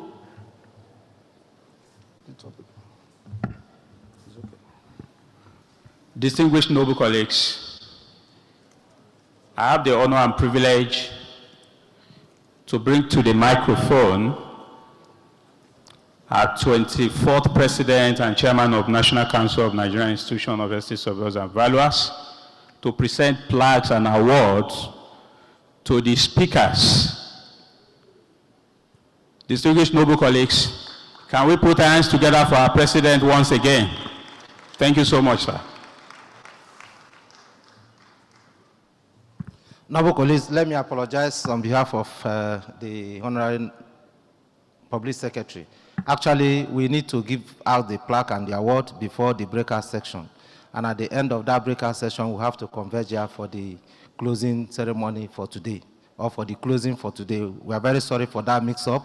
We're supposed to give the plaque. After that, we have breakout section for 3 faculties. So you look at the programs, then you know the one you want to attend. So you are free to attend any of the 3. And after 45 minutes, we are going to converge here for the opening. We are very sorry for the mix-up. I have the honor to invite Estate Surveyor and Valuer Emmanuel Alao. Estate Surveyor and Valuer Emmanuel Alao. While he's coming, I have the honor of Olufemi Oyedele, please. Thank you.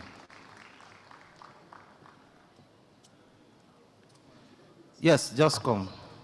On behalf of the National Council and the entire membership of the Nigerian Institution of Estate Surveyors and Valuers, we present this award to you as a speaker at the 51st Annual Conference, Abuja 2020-2021. We are very grateful for your research paper. Thank you, sir.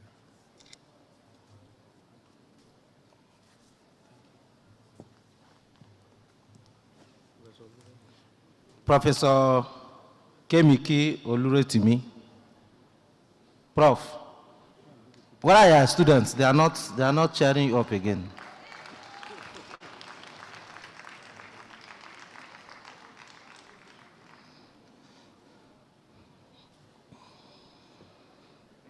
Prof, on behalf of the institution, I want to present this award to you as a sign of appreciation for what you're doing for us, not just in this conference, but in the institution generally.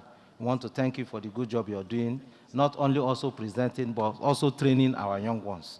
I can see how supportive they are to you, and I pray that you continue to lead them well. Thank you, and God bless you.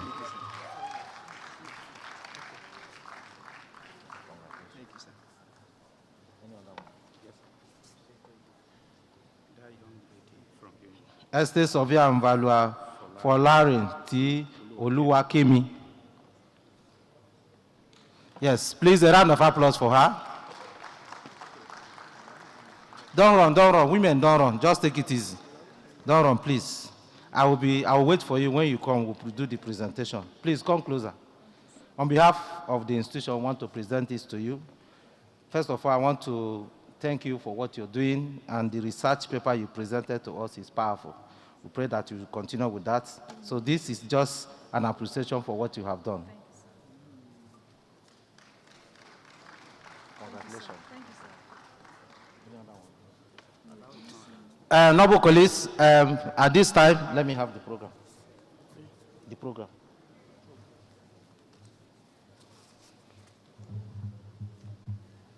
We are just about 45 minutes away from our today's program. First, we are going into breakout sessions, like it was announced. First, we have the one on African Hall. African Hall, we have the presenter, Jagu is already seated, and we are going to take just 45 minutes. At the end of 45 minutes, Please, we're expected to converge back into this place. We have NB I've not seen him here today. So, but okay, it's represented. There you hold at Benway Hall. I think Benway Hall is behind us. And the last one is, I think that is the last. Please, Niger Hall, Samson Abato, Niger Hall. You have 45 minutes. At the end of 45 minutes, in fact, by 6 o'clock, we should be back and take another 10 minutes to close for today. Thank you very much. So for those who want to hear Stephen Agu, you can stay here. For those that want to hear MB Nuhu, you can please move to Benway Hall. For those that want to hear Samson Abato, please move to Niger Hall. See you later. Thank you. Thank you, Mr. President. Can we put our hands together again for our president, please?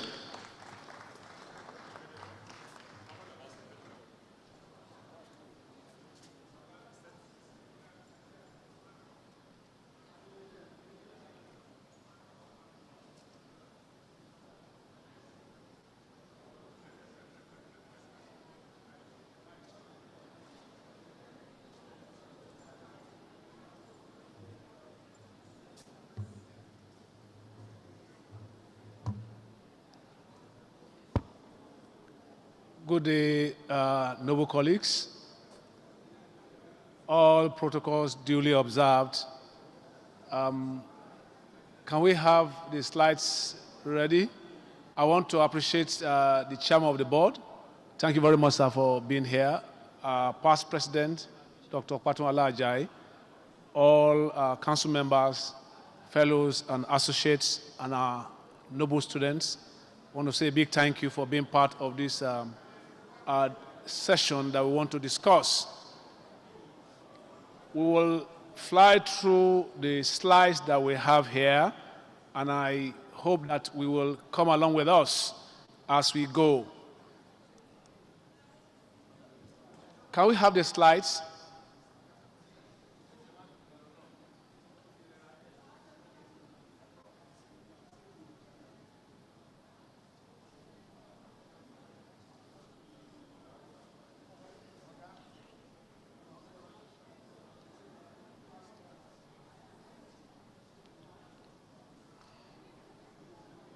IT.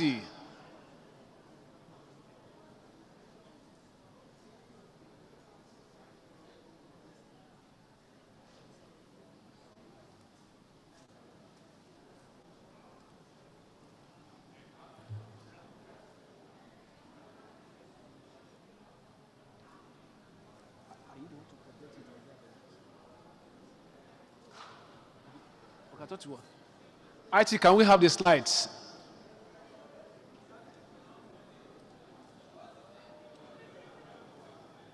My name is Jagun. Saved as Conference 2021 FM. Conference 2021 FM.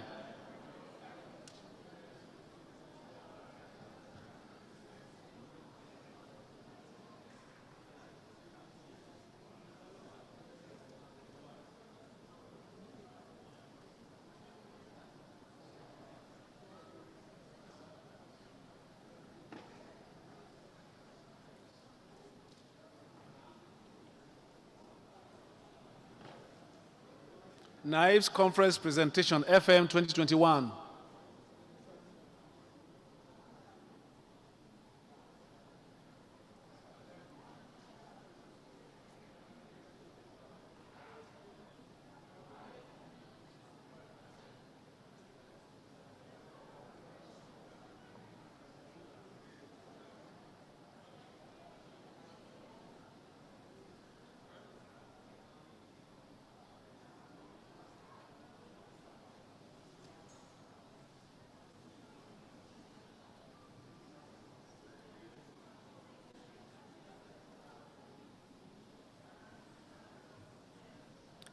Niesv Conference Presentation FM 2021.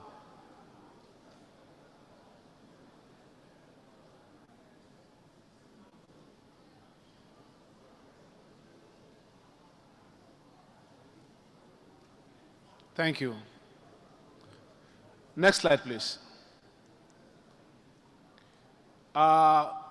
For just some of us who may not know who is standing before us, my name is Stephen Olajagun. I'm a fellow of the institution. I'm a fellow of Royal Institute of Chartered Surveyors and Valuers. I'm a fellow of International Facility Management Association. I'm actually the first fellow in Africa. Thank you very much. Certified Facility Manager, Registered Surveyor and Valuer. I have 28 plus years of experience in real estate. Former chairman of Lagos State branch of our noble institution, a member of the board. I'm actually the chairman of the PPC. I'm an IFMA international qualified instructor, an international conference speaker, and accredited RICS civil and commercial mediator. When it comes to the future, there are three types of people. Those who let it happen, those who make it happen, and those that wonder what happens. Three types of people, and you need to decide which type or which class do you belong among these three. Next slide. The only thing that is constant today is change. And you and I, we agree. Some 2-3 years ago, if anybody had told us what we are going through now will happen, we would never believe it. And one of the things that Charles Darwin said is that it's not the strongest that survive, but the most adaptable. One of the major problems I've seen with our profession in Nigeria is that we have refused to adapt. And it's been working against us. Next slide. When we talk about the fourth industrial revolution, we are referring to the latest technologies which are building on digital revolution that commenced in the second half of this 20th century.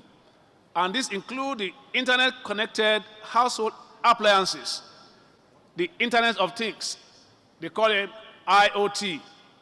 We have driverless cars now. We have big data, robotics, and artificial intelligence. The technology we're talking about has even been enhanced by the pandemic that's around. During the lockdown and after, a consulting firm in England, they're actually over the world, McKinsey said that the lockdown has enhanced the workplace technologies by years in advance. And you and I, we agree. Most of the things that are happening now, they are things that we never imagined will happen as fast as we are today.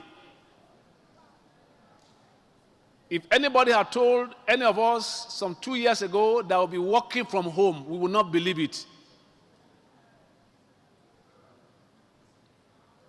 In the year 2015, I went to the international office of IFMA on behalf of the Nigerian chapter to do some meeting. And the lady we were supposed to meet with had no office. Because I got there and said, please, can we go to the office? She says she has no office. She works from home. Why? All the chapters she deals with are abroad. So what does she need an office for? I was now imagining that happening in Nigeria. That can we allow our staff to work from home and we will not see them? And all we see from them is reports. 2-3 years ago, it may look like a mirage, but now it's a reality. We have to tell people to work from home. I understand that a firm in England is telling 20,000 staff now not to resume back in the office.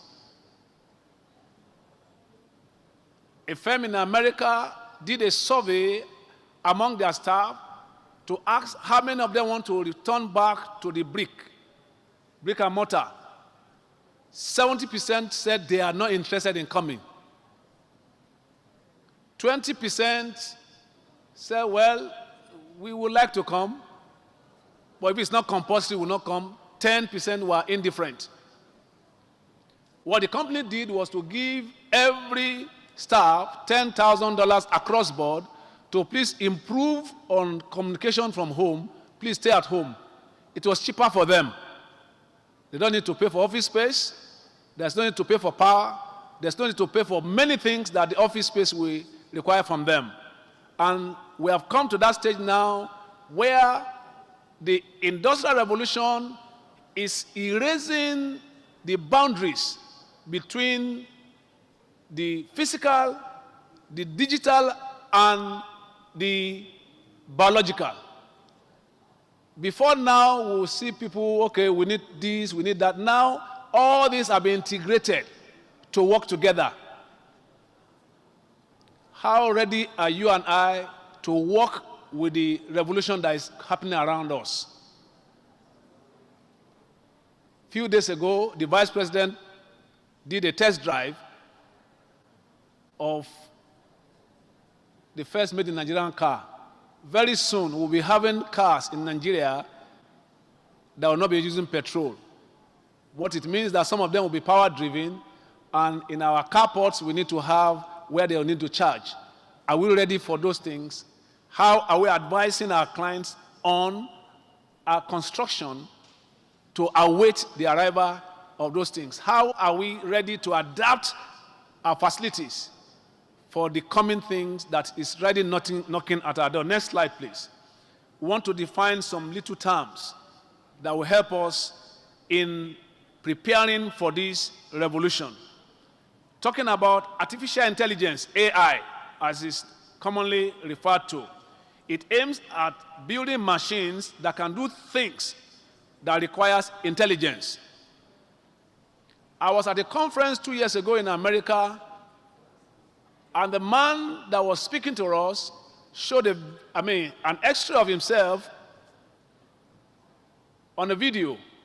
He had screws holding bones in his leg because he had an accident when he went skiing. He said he went for a checkup, and the doctor brought the result of his X-ray in less than 3 minutes. And he wanted to reject the report, that was too fast for them. And the doctor told him that medical science have gone past what he used to know. That the human knowledge, when they sit down, the average expert, consultant, will look at one X-ray and it will take them some 15, 20 minutes to come out with results from that X-ray. But with machines, that the average machine they have now can read the report of almost 1,000 X-rays in 5 minutes. And in more time than ever, the machine is more accurate than the human being. And the man told us a simple thing that happened in the chess game. I don't know the name of these guys. Some of these names are very strange to us, so I don't want to murder anybody's name. There's a Russian, the world champion in chess. And for years, he was unbeaten. And IBM did a program and told this man to play with the machine. And for days on end, they were playing. And eventually, the man won. And they told them to do a rematch. And the machine won him. They did a third match, and the machine won him. And the man said he will never play with a machine again in his life. And he asked what happened. They told him that the machine has mastered the way he thinks. And there's no move he's going to make. The machine knows what it's going to do next. Artificial intelligence. Machine learning. To improve performance by exposure to data that it can learn from. There's so much data outside there now that machines are now learning and reading faster than we can do. I was going through a study last week. They are trying to now do a little chip that in the near future, they are going to the level where we would not need a library again. All the books you need to read will have been programmed in that machine. They will just put it by the side of your brain, and when your brain needs something, you just tap on it, and then your brain can just take from it. It's getting very scary. Chatbots. We have chatbots now, which are natural language or speech processing. It's the ability of the computer to work with text and language the way humans do. Many times now, when we speak with machines and we think we are speaking with human beings, you are talking to computers. You type in your question, they answer you. They know what answer to give you. And even from your phone, you can relate with that. Because as you are trying to Google a question, the chatbot will imagine what you want to type and try to complete the statement for you. How many of us know what I'm talking about? The same way now, you go to the bank. I went to Standard Chartered to unlock a new card, and I thought I was speaking to a human being. I was speaking to a machine. Ask me my name, my date of birth, and ask me some question, and then the thing unlocked my card. And I asked the person, please, what's the name of it? They say you are speaking to a machine in India from Lagos, Nigeria. Now we see sites where they will give you a chat box where you can chat with machines. You think you are speaking to a customer relation officer. You are actually speaking with computers. And that's why they can be there 24/7. They don't sleep. Next slide. Talking about robots, there are machines that are able to replicate certain human movements and functions automatically. They are not tired. They have been programmed to do what you and I can do and do them perfectly. We have drones. These are flying robots that can be controlled remotely or flying autonomously through predetermined flight plans, sensors, or GPS. Even our businesses now, there are drones that can do valuation for you. They do all the inspection. You sit there in one single place, and the drones fly around, take measurements, do all the drawings for you. There's no need to hold any tape. They do all attached to GPS, and then you have everything ready for you. Inspection of roof parts. You don't need to climb anywhere. Those who are afraid of heights, you have drones now you can send up to go and check if the roof is leaking. Where is it leaking? And you sit down in your comfort of your office and check what you want to check. Are you ready for the change that is coming? Current uses for technology in the commercial real estate sector. We have now technology to manage portfolios and report metrics. We have integrated work-based management systems in place to manage for us all that we used to do just on a touch of a button. We have systems in place now to tell us what machine is working, what facility in your office is down, what is not working. You can even remotely control them. We have lights now that move to the sense, that have sensors that adapt to human movement. If you move there, the lights come on. When there's no movement, it goes off. I was in an estate in South Africa, in Sandton. I was dazed. Right from the gate, every movement, every visitor does is monitored. Their fence looks open, but it's electrified. Not only electrified, anything that moves to that fence and is a human being is electrocuted, while animals are spared. I wonder what happened. The fence technology has been programmed to differentiate between human beings and animals. That was when I learned that the temperature of human beings is different from animals. Technology. Technology for the new physical and virtual workplace. Now you sit in your homes, and then you can do anything. You sit down in your office, you can be having meetings with anybody all over the world. You sit down in your office, you can be relating with your client through the use of technology. Now you can deliver to your client visuals of properties without leaving the comfort of where they are. You can send videos. You can have people access your website from anywhere in the world, and they will have a digital tour of buildings, digital tour of your facility without leaving where they are. And they will have a feel of what's on ground as if nothing is missing. Next slide, please. Sensors. In 2019, in America, a study was carried out, and the man who did this study came, and it was like a dream. He estimated that in the third quarter of that 2019, there is going to be approximately 7 sensors to every human being. And as we are here, there are sensors around us. Now our phones have sensors. Some of us were having wristwatches that have sensors. Most of the cars we have now have sensors that link to GPS. Our TVs have sensors. Most of the things we have at home that are remoted, they are controlled and linked. We have CCTV around us. Some of us sitting here now can actually see what's happening around our homes, around our buildings, around our facilities, without leaving the comfort of where we are. And it's estimated by the year 2020, the Internet of Things will consist of about 50 billion objects that are speaking to one another. You'll be shocked that the telephone you have in your hand, somebody in America is monitoring your movement.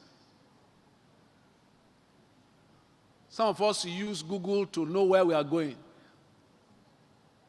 For those who register in a week, in a year, Google will tell you how many places you have been, tell you how far you have traveled. There are times Google will send a message to you. You have been to Bazan Plaza, how was the place? Computers all over the world are now monitoring what human beings are doing. Somebody in Israel, somebody in Saudi Arabia, somebody in America, somebody in China is watching what you are doing, can decide what happened to you next. This study was carried out in 2019, but I believe with the lockdown, the number of sensors that are around every one of us is more than 20 by now, even in Africa. Because most of the things that we use now, they are linked one way or the other. They will tell you store in cloud. You are being linked to one computer. There's one satellite that's watching you. There's one satellite that's monitoring something about you. Even with your phone in your hands, somebody can be trailing and knowing where you are. Some of us can now monitor. I mean, it used to be fun. Before everybody knew that that's what they call tracker. You tell your driver you have been to so place. I say, Oga, how did you know? A computer somewhere had told him that you are veered off the track of where he sent you. Next slide. The Internet of Things is the connection of various devices, like I said, embedded with sensors that enable it to connect and engage and exchange data. When we talk about Internet of Things, we are talking about computers talking to themselves without your knowledge. When you are sleeping, when you are awake. We have even acoustics connected, room reservation, lighting, our security system, multi-sensors. During the lockdown, there are places where people could not easily go out again to inspect or even supervise what's happening on their facilities. But with the help of the internet, with the help of technology, they can easily do most of these things at the comfort of their homes. Next slide. Information technology and data-driven environment is where we are now. Now we have focus groups sitting down and studying 24/7 and looking at what next will happen. Where are you in this group? The things happening in our sites are now being monitored by even people we least expect will be part of what we are doing. Our clients now have access to check most of the things that we think used to be the exclusive preserve of ourselves and our staff. They know what we are doing. Next slide, please. In all this, I saw this and it thrilled me. What has been done here is that they realized that some workers, after some time, claiming to be working from home, disappear from the computer. So the computer, the program from the office has been programmed so that if there's no image in front of the computer, it reports in the office that this person has left the desk. You can see the employee sleeping and a temporary employee sitting in front of the computer. What I want to bring out from this is that with all this advancement, human beings can still beat machines. Number two, with all these advancements, machines don't have a soul. You and I still have one that God has given to us. Next slide. As I try to wind up this discussion, I want to bring us also to a very germane topic now worldwide, which is sustainability. And it was defined in a study commissioned by United Nations in 1987, Sustainability is defined as development that meets the need of the present without compromising the ability of the future generation to meet their own needs. Jokingly, we were talking to one elderly man that the way politicians are grabbing everything is not good. Now, although we know, one elderly man said in the Yoruba parlance, he said, those who walk at the altar should eat from the altar. The old man said, no, these days, you don't only eat from the altar, you carry the whole altar. When the next man comes, he builds his own. And is that the way we want to live? The world is now telling us that the development we need to do now, they are such that we don't compromise the future generation to meet their own needs. And in everything we do now in our practices, we need to have this behind our minds. Everything you do, the environment is key. Next slide. And that brings us to sustainability. What is sustainability? Talking about the triple bottom line of people, planet, and profit. And we see there that for the social people, what matters to them is the people. For the business people, what matters to them is the profit. And then for the people who are environmentalists, what matters to them is the planet. Sustainability is such that the three have a place where they can meet. When all that you are doing can converge together and you're able to meet the need of all these three things conveniently, it is said that what you are doing is sustainable.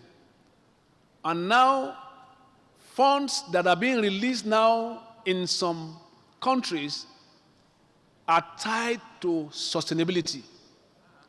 What you want to develop, how sustainable is it, and how will it impact on the earth?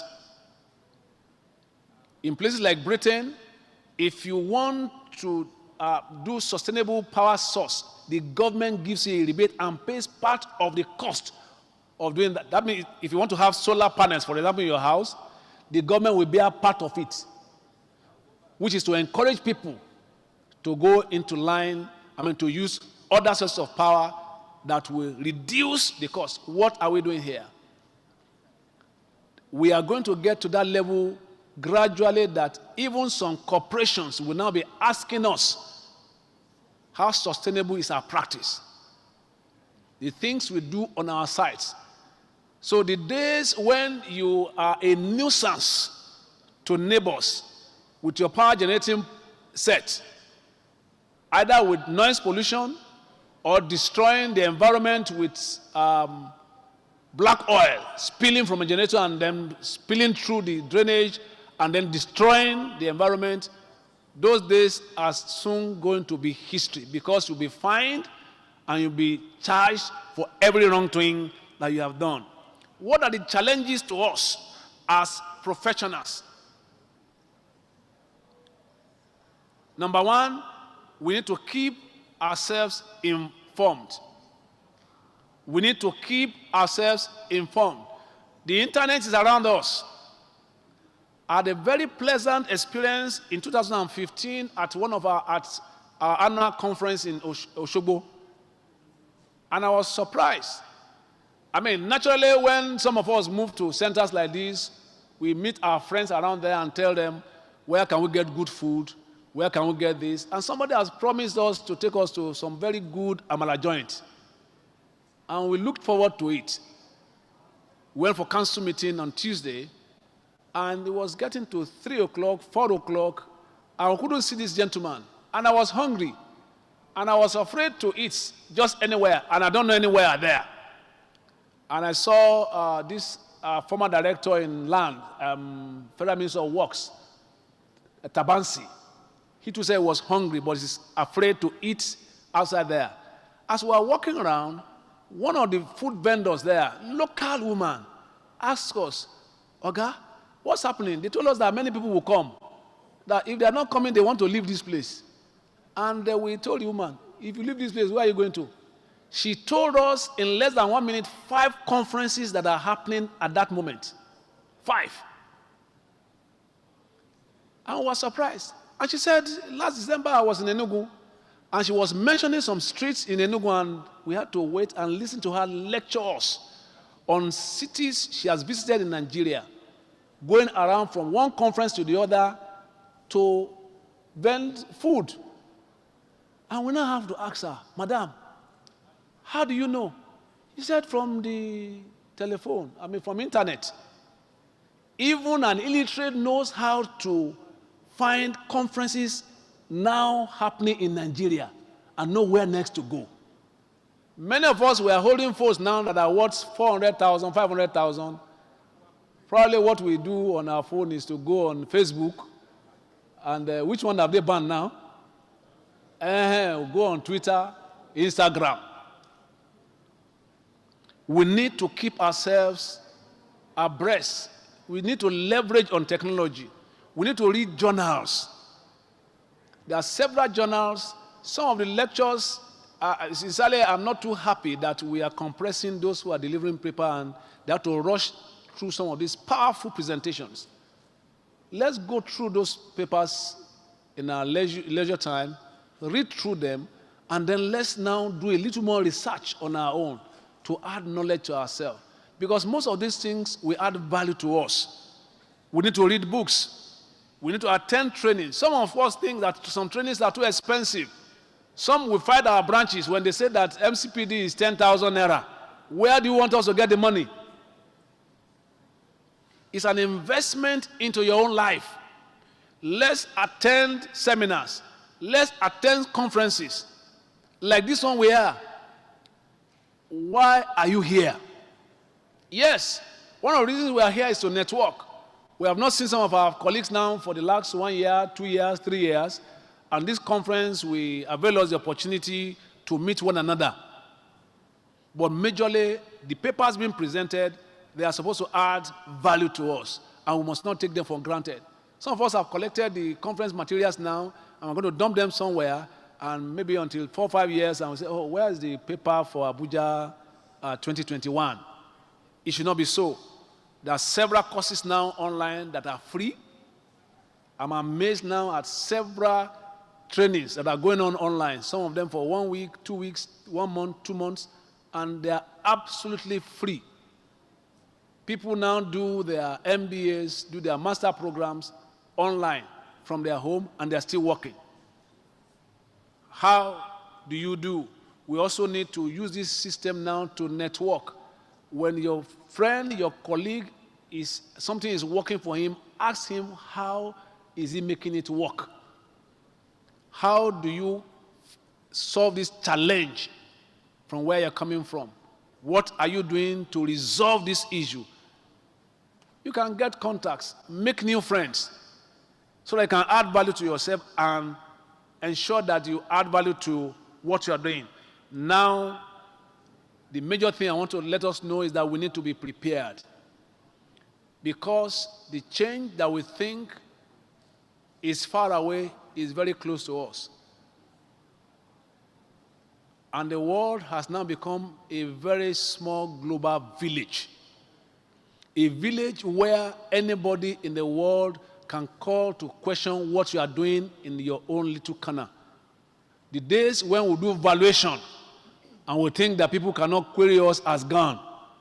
Now, if you do valuation, you must tell people how you arrive at what you arrive at and give all the indices. If care is not taken, very soon, I believe, there will be systems now and programs to run valuations, if there are not some already running. There are some already. Thank you, Mr. Oyedele. There are now softwares to do valuation. All they need to do is give the indices, and then it will just run and tell you the value. This is what it is. How prepared are you for that time? That is the work of a machine, but it will still need a man to work with the machine, and then some of the things that cannot be presented, you can still do that. Be prepared. So the question, the next slide, as we try to close. The questions are you going to let things happen? Are you going to make things happen? Or you are one of those who will wonder what has happened? It's a personal decision for you. The changes that are happening around us, and they are happening very, very fast, and faster than we can imagine. Are you going to let things just happen around you, and then you complain that somebody somewhere have not helped you to bring it to your table? Or you are going to be one of those who are going to make things happen? Sincerely, noble colleagues, it pained me most times in the space that we have in Nigeria, when others, we have been talking about quacks. To me, we need to de-emphasize talking about quacks. We need to add value to ourselves. When you add value to yourself, when somebody gets burnt, it will come back to the professional. But if you keep emphasizing quacks, we're actually marketing them unknowingly. Are you one of those who will make things happen? Or you are one of those who will wonder, where were we? COVID had come, that changed the nomenclature of what is happening around us, and things can never go back to what they used to be. Never go back to what they used to be. As your clients take decision now to build new facilities, what advice can you offer professionally? What are the trends happening now in the world that you need to network about? I mean, sometimes I ask myself, are you still normal? Because when I see a new technology happening in America, I send email to them and I ask them, can you please do a demo to me? I want to see how it works, as if I can use them in Nigeria. But you see, I keep dreaming that someday, sometime, somebody will ask me, I should be able to talk about that system. What if somebody brings that system to Nigeria? What will be my position? Will I be able to answer them, or I'll just be that, when did this one happen again? Ladies and gentlemen, I want to say a big thank you for you listening, and it's been a very wonderful time speaking to you. It's a challenge that I've thrown to us today. Please let us be among those who will make things happen. God bless you. Yeah, you can sit there. Distinguished noble colleagues, we cannot but sincerely appreciate the paper presenter once again. Can we give him another round of applause, please? On behalf of the President and Chairman of National Council, it is good to give honor to whom that is due. I know that definitely there will be comments, question and answers, and all of that. But I will, on behalf of the president, let our chairman of the board moderate the question and answer.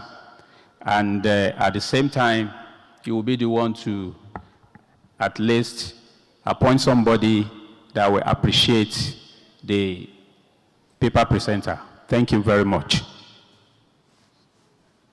Please give me that mic. This mic is here.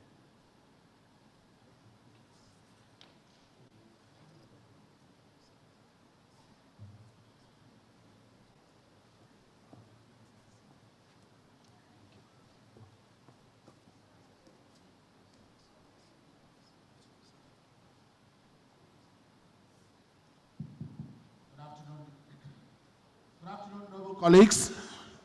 I'm happy we are here because this is the only way to encourage us to do what we are best trained to do. Please, another round of applause for Jagun for that.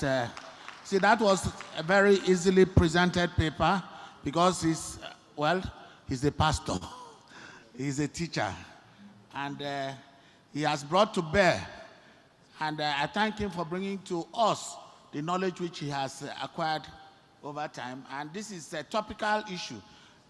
Please permit me to say, I know this is a very interesting thing for a few of us, and for all of us, we should be interested because that is where the world is moving to. When I see people like my man here, Olawale Ogulano, he's an IT guru, so I know he will be excited because we are all moving towards artificial intelligence. For those of us who listened, Pastor Jagun, you'll be magnanimous enough to give us more references. Sit down, sir, sit down. You have been standing for the first 45 minutes, so thank you. Please, for those who have comments or additions or suggestions to make, I'll be happy to identify. Since one of us is here, he will do justice to it. Said, please, just signify, you know, we have just 5 minutes to go. Lanre, you see, these are the, I know whom I'm expecting the questions from. Those are the people who sleep and wake up with their computers. So Lanre, I will take 2 here, so be fast. Lanre is 1. Any other? On this side. All right, my noble colleague there. Your name? Please, you will tell us who you are, and then you make your comment or ask your question. Lanre, let us not waste time.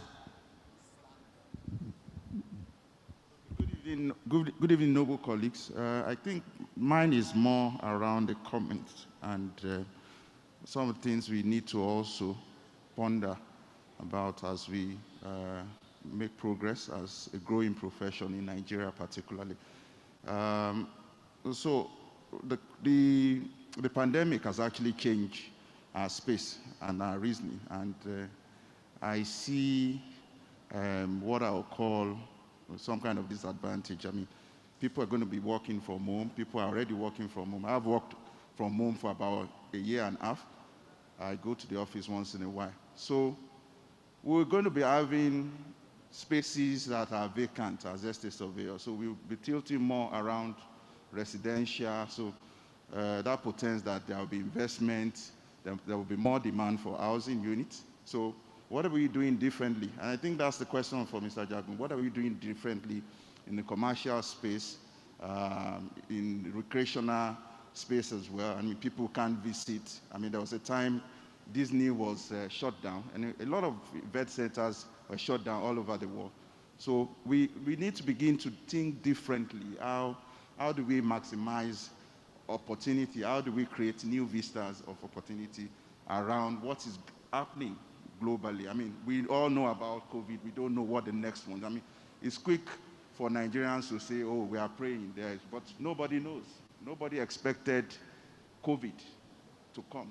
We don't know the next one. So the entire world keeps evolving, and this is a profession that's growing in Nigeria. What are we thinking about differently? So let me allow other people to pass their comments and ask questions. Thank you very much. Thank you very much, sir. I appreciate that question. It's actually a challenge to all of us. 2018, I was privileged to be in Disney with my family, and with the little knowledge I've had at Niesv and Valua, I asked questions. We were passing through one of their theme parks, and I saw a farm of solar panels being installed. I mean, acres. So I asked the gentleman that was with me, who works there, that what's happening? He said the managers there did a survey and realized that I think about 35 or 40% of their expenditure is on power. So, I mean, COVID had not come, and they were already planning to ensure that by 2025 or so, they will rely completely on solar panels, alternative power source. And that came from their facility management department. That's it. You have, because the major challenge that we have on facility management is that the finance department sees you as an expenditure head and you're not bringing anything. So you need to keep justifying the fact that you are an expense head, but at the same time you are adding value to the bottom line. And these are areas where you need to keep emphasizing. And talking about Disney, you know, I think, was it last week? Disney has opened all their parks now. Because they have sat down, they have put in all the things, that the protocols that need to be put in to ensure that there is no breach of the current protocol in their theme parks. Because without running, they'll be suffering losses. Somebody was called from Disney Park to come and speak to us at the World War Place some years ago on security. And he said the American government sometimes come to Disney World to come and learn about their security system. He said because they realized that if one child gets missing at Disney Place, Disney World, it could demarket them. And truly, I experienced it, like I said, 2 years ago, 2018. Enjoying from one theme park to the other, my wife lost her ticket. And without the tickets, you cannot enter the parks. So we thought, well, what's the option to do? Should I leave my wife and the children go and enjoy, or? And then we just went to some of the people working there. She said, no, there's no problem. Are you sure you registered? We said, yes. He said, we should go to the counter. And went to the counter. They took my own ticket, and they showed us video of how we have been working for the past 2 days at different listings. And with that, they traced her own ticket and printed a new ticket for her, and that was it. So even every human being that's working there, that comes there, even on visit, they are monitoring. And like I said, the space has changed. What am I doing that I need to do better? It used to look strange to me. I walked into Pricewaterhouse in Lagos about 10 years ago, when I heard about, hoteliering in real estate. When you go to Pricewaterhouse, as at that time, people don't have a visitor seat in front of them. If you are expecting a visitor by 10 o'clock, you book at the reception. Is it for a seat for 1 or 2 or 3? And for how long? And at that time, that space is left open for you. When your time is up, they will call from reception that that place is no longer free. Several things. They are saving space that ordinarily you see the manager with a football field size space doing nothing. And they are paying for those space, top rent. Number two, they have cut off the era of people coming to sit in front of you, have just come to greet you. And then they resume with you by 9 o'clock, and then they close with you by 4 o'clock. So anybody that visits that place must be on business and must be precise. If you are spending too much time in those waiting rooms, they will ask the question, what are you doing there and what value is it adding to your work? So we need to now start thinking outside the box. Like I said while speaking, I mean, a company is telling 20,000 staff in UK to go home and work from home. Do you know the implication of that, sir?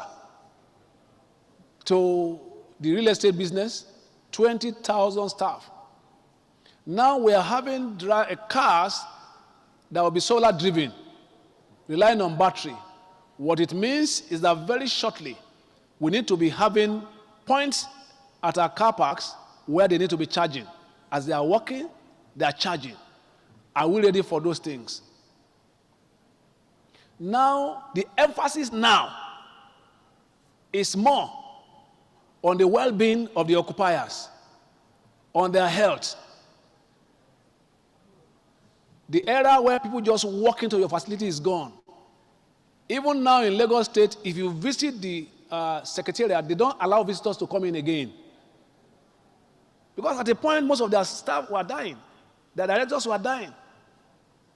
So now, as a visitor, when you visit the Alausa Secretariat now, the highest point you can get is the reception. Anybody you want to speak with, you speak to that person with, except maybe if you know somebody top who now comes there to pick you on self-recognition to the office. Visitors are no longer encouraged. So it's no longer about business, it's now about the well-being of those who are working there, and also the well-being of their visitors. Now, what do you have in place for the well-being of people visiting your facility? Are you concerned? I mean, if you tell doctors 10 years ago in Nigeria that you have security men measuring their temperature, they will think maybe you are dreaming. They will tell you to wake up. Is that now what we have now everywhere? Now every security man is now being taught how to make sure that they test your temperature and then wash your hands for you. We wash our hands now without eating. At our facilities, as things are evolving, what are we doing to ensure that we catch up with what is happening? I belong to a WhatsApp group of professionals, and we're joking about the sudden change in numbers. You know, in the last 15, 16 days, it's been 0 in Nigeria. And all of a sudden, yesterday, I think they recorded 80-something. And the person say, they want to make money. There's nothing like COVID. I say, it is because you don't know those who have died of COVID. I know a woman that within 2 weeks, the family spent 33 million naira, and she still died. It's because people don't sue us around here. I went to a shop in America, and they were doing some little, they are replacing some curbs at the entrance I would normally have passed through to enter the shop. And they said no, that they are replacing just 2 curbs. And they cordoned off the place. And I was trying to stretch my leg because I'm tall. And the workman said, sir, please, you cannot enter through here. And so I should go through another entrance. I looked at the entrance he pointed at. It's going to take me a longer time. I just want to pick something and leave. I was now trying to explain to him, see, I will just go inside, pick. The guy said no. In less than 1 minute, he has beckoned to some other colleagues, and 3 of them were holding hands to ensure that I did not enter through that place. By the time I was talking to my host, he said, if I fall down there, that company is in trouble. It is no longer I that forced myself to go to the place. It's now their liability, and that I can make my millions by even either faking my falling down or even if it's really falling down. And they're not ready to take chances. How many people have been injured in our facilities here? Because people don't go to, fight for their rights does not mean that they don't have such rights. At the airport in Abuja here, is it customs now? They stopped somebody who was trying to bring in something through his hand luggage, and they charged him. And the man went to court. He's a lawyer, I think his son. And he won the case. As long as the item is in his carry-on luggage, they don't have any right to charge him. And they told them to refund that money and pay him damages. How many people have they harassed coming in? So I want to say, as professionals, the Industrial Revolution, the fourth Industrial Revolution is here. And like I said, the line between the physical, between the digital and the biological is getting blurred, is getting off completely. Now you go to sites, people need to register with their fingers, through their, to their eye, they need to look at some sensors so that they can have access.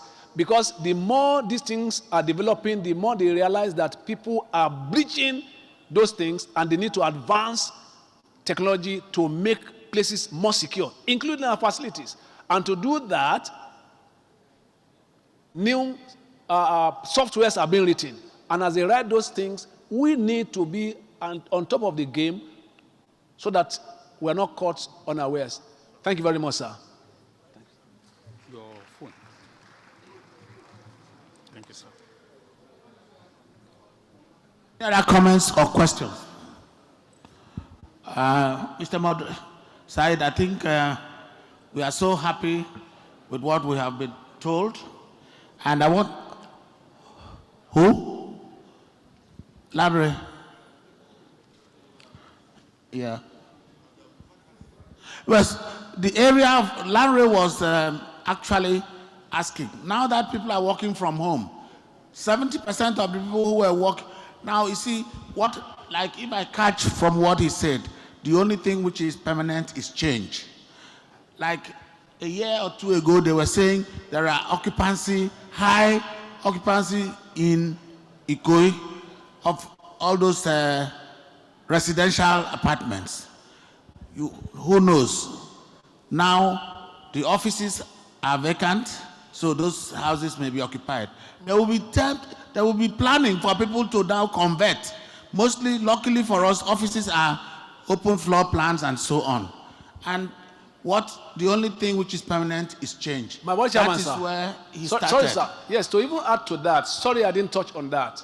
The designs now, they are going towards the design now of the workplace, and also facilities are working now to places where they say where we work, we play, and we recreate. What's that one?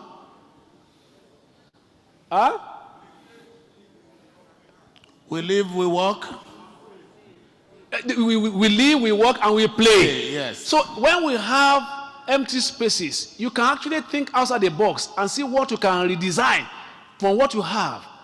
I went to Ibadan. Like I said, I'm very proud to be an assistant surveyor and valuer. And they were delivering a lecture, and the Wema Board MD came there, Odua Group, and they were giving a lecture. They said I should come and talk to them on FM. And the MD now said, they have plenty of empty spaces here. What do I think they can do? I said, they need to pay consultancy. Yes. And I told them, I said, let me just give you a hint. I said, what's the strength of Ibadan?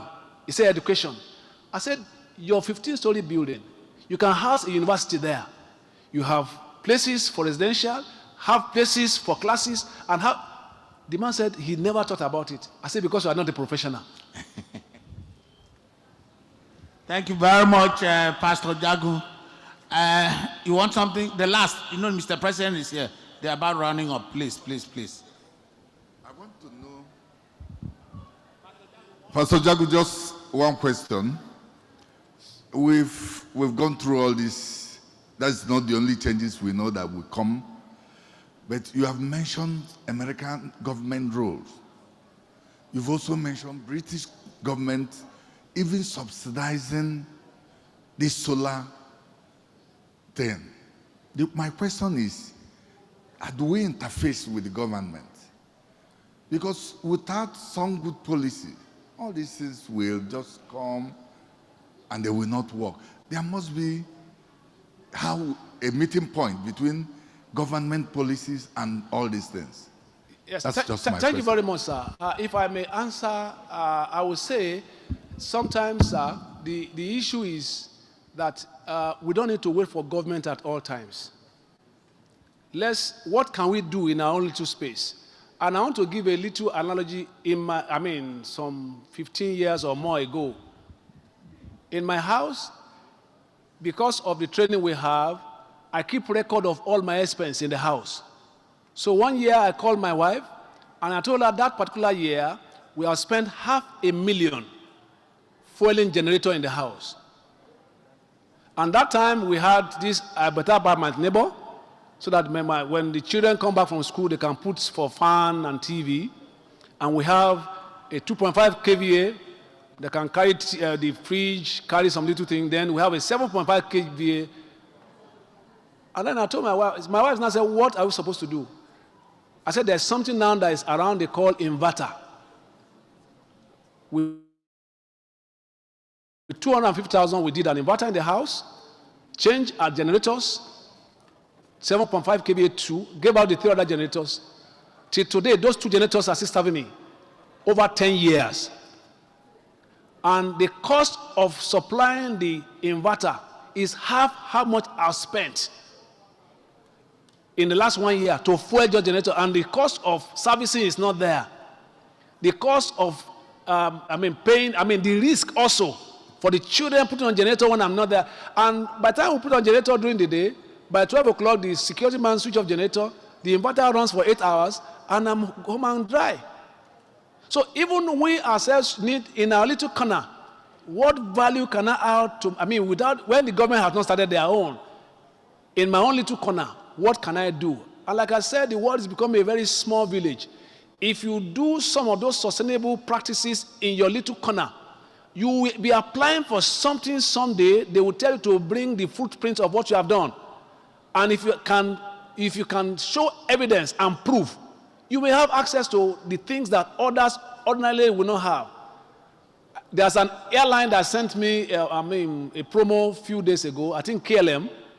They have retrofitted their aircrafts so that it's now lighter than before, so that it will not consume more fuel than it used to do, because they want to prove that they are not disturbing the environment as they used to. Even an airline. So in a little space, what can we do to improve the little we have with what we have? And by the time you do that, I do that, the government will see the effect of all that we are doing, and then we'll add value to the environment. Thank you very much, sir. Can we put our hands together again for Pastor Estate Surveyor and Valuer Jagun? Thank you very much, sir. Distinguished noble colleagues, Your Excellencies, the program is coming to a close, and I have the honor and privilege to inform us that we're coming to close up the second stage of our today's program. Please be informed that we are to assemble back here by 7 p.m. today for our cultural night. It's going to be fantastically fantastic. Please, let's be there. Thank you. Mr. President,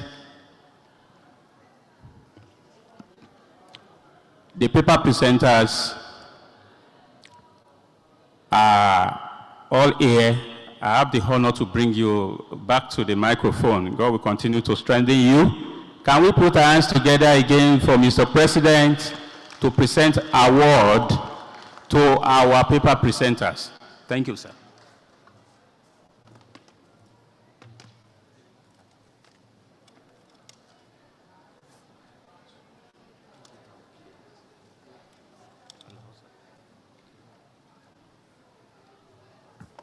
Estate Surveyor and Valuer Emmanuel Alao.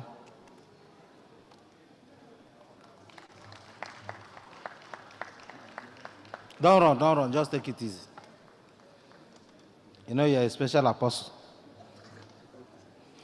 On behalf of the Nigerian Association of Estate Surveyors and Valuers, we present this award to you as a speaker at the 51st Annual Conference, Abuja 2020-2021. Thank you very much for your research paper.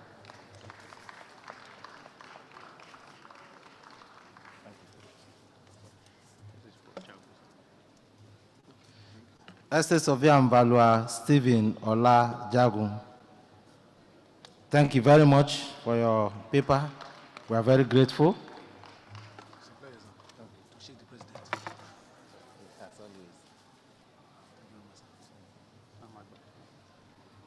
Estate Surveyor and Valuer, Dr. Samson S. Abato. Samson. Is he here? Okay, I think he's busy. He's a member of CPC. Estate Surveyor and Valuer, Olaseni Adetokumbo. Is he here?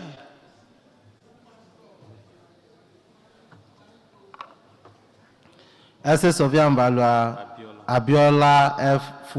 Famuyiwa. Famuyiwa. Is he here? Is he here? Thank you. Okay. Right. Invite the guys.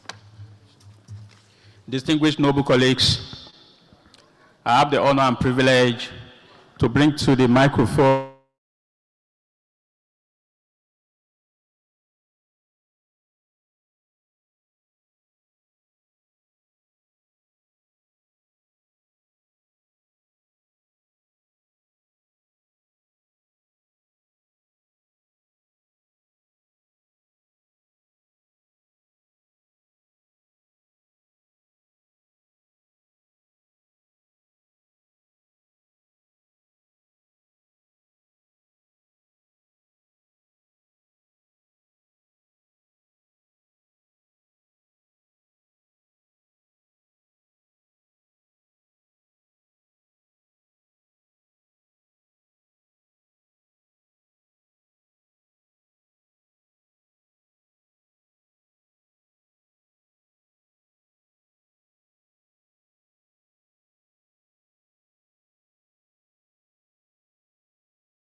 ably led by our own estate surveyor and valuer, Kenne Honora. Please, let's give him a round of applause.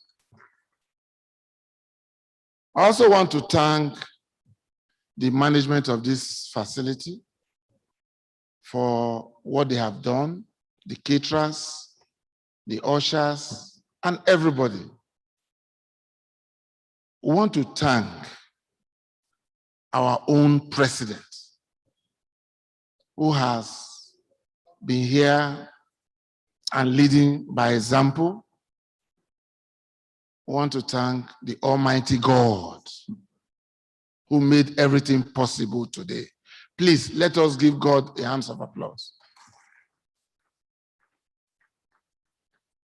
So, noble colleagues, ladies and gentlemen, on behalf of our president, we should appreciate ourselves. We've done well today. And just to use this opportunity to please, we should be here by 8 a.m. tomorrow, because tomorrow is a D-Day in the history of our institution. Once again, my president, thank you so much, and God bless us all. Thank you.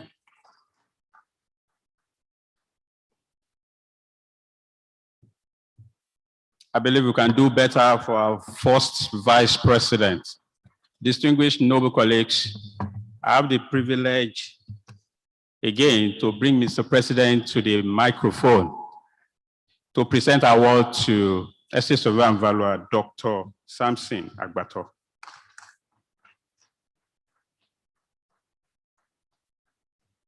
You know, there are people who don't want to allow their gift to stay daybreak before the name will change. So that is what Samson has done. I asked him to wait till tomorrow. He said no, he wants to receive it now. So on behalf of the institution, we want to present this award to you as a speaker at the 51st Annual Conference tagged Abuja 2020-2021. Thank you very much for your successful work.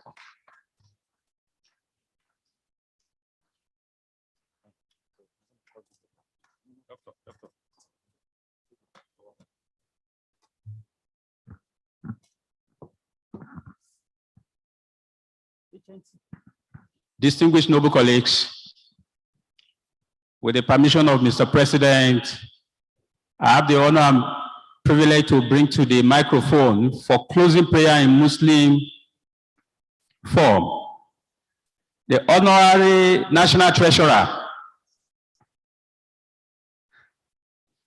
Estate Surveyor and Valuer Alhaji Mutiu Balogun, to give us the closing prayer. You're welcome to the microphone. Please let's cheer him up.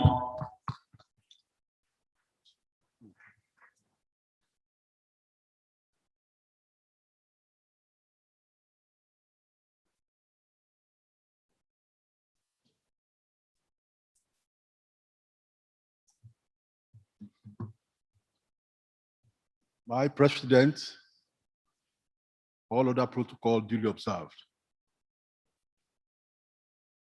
A'udhu billahi minash shaitanir rajim. Bismillahir rahmanir rahim. Alhamdulillahi rabbil alamin. Ar-Rahmanir Rahim. Maliki yawmiddin. Iyyaka na'budu wa iyyaka nasta'in. Ihdina as-siratal mustaqim. Siratal ladina an'amta alayhim ghayril maghdubi alayhim waladdallin. Amen.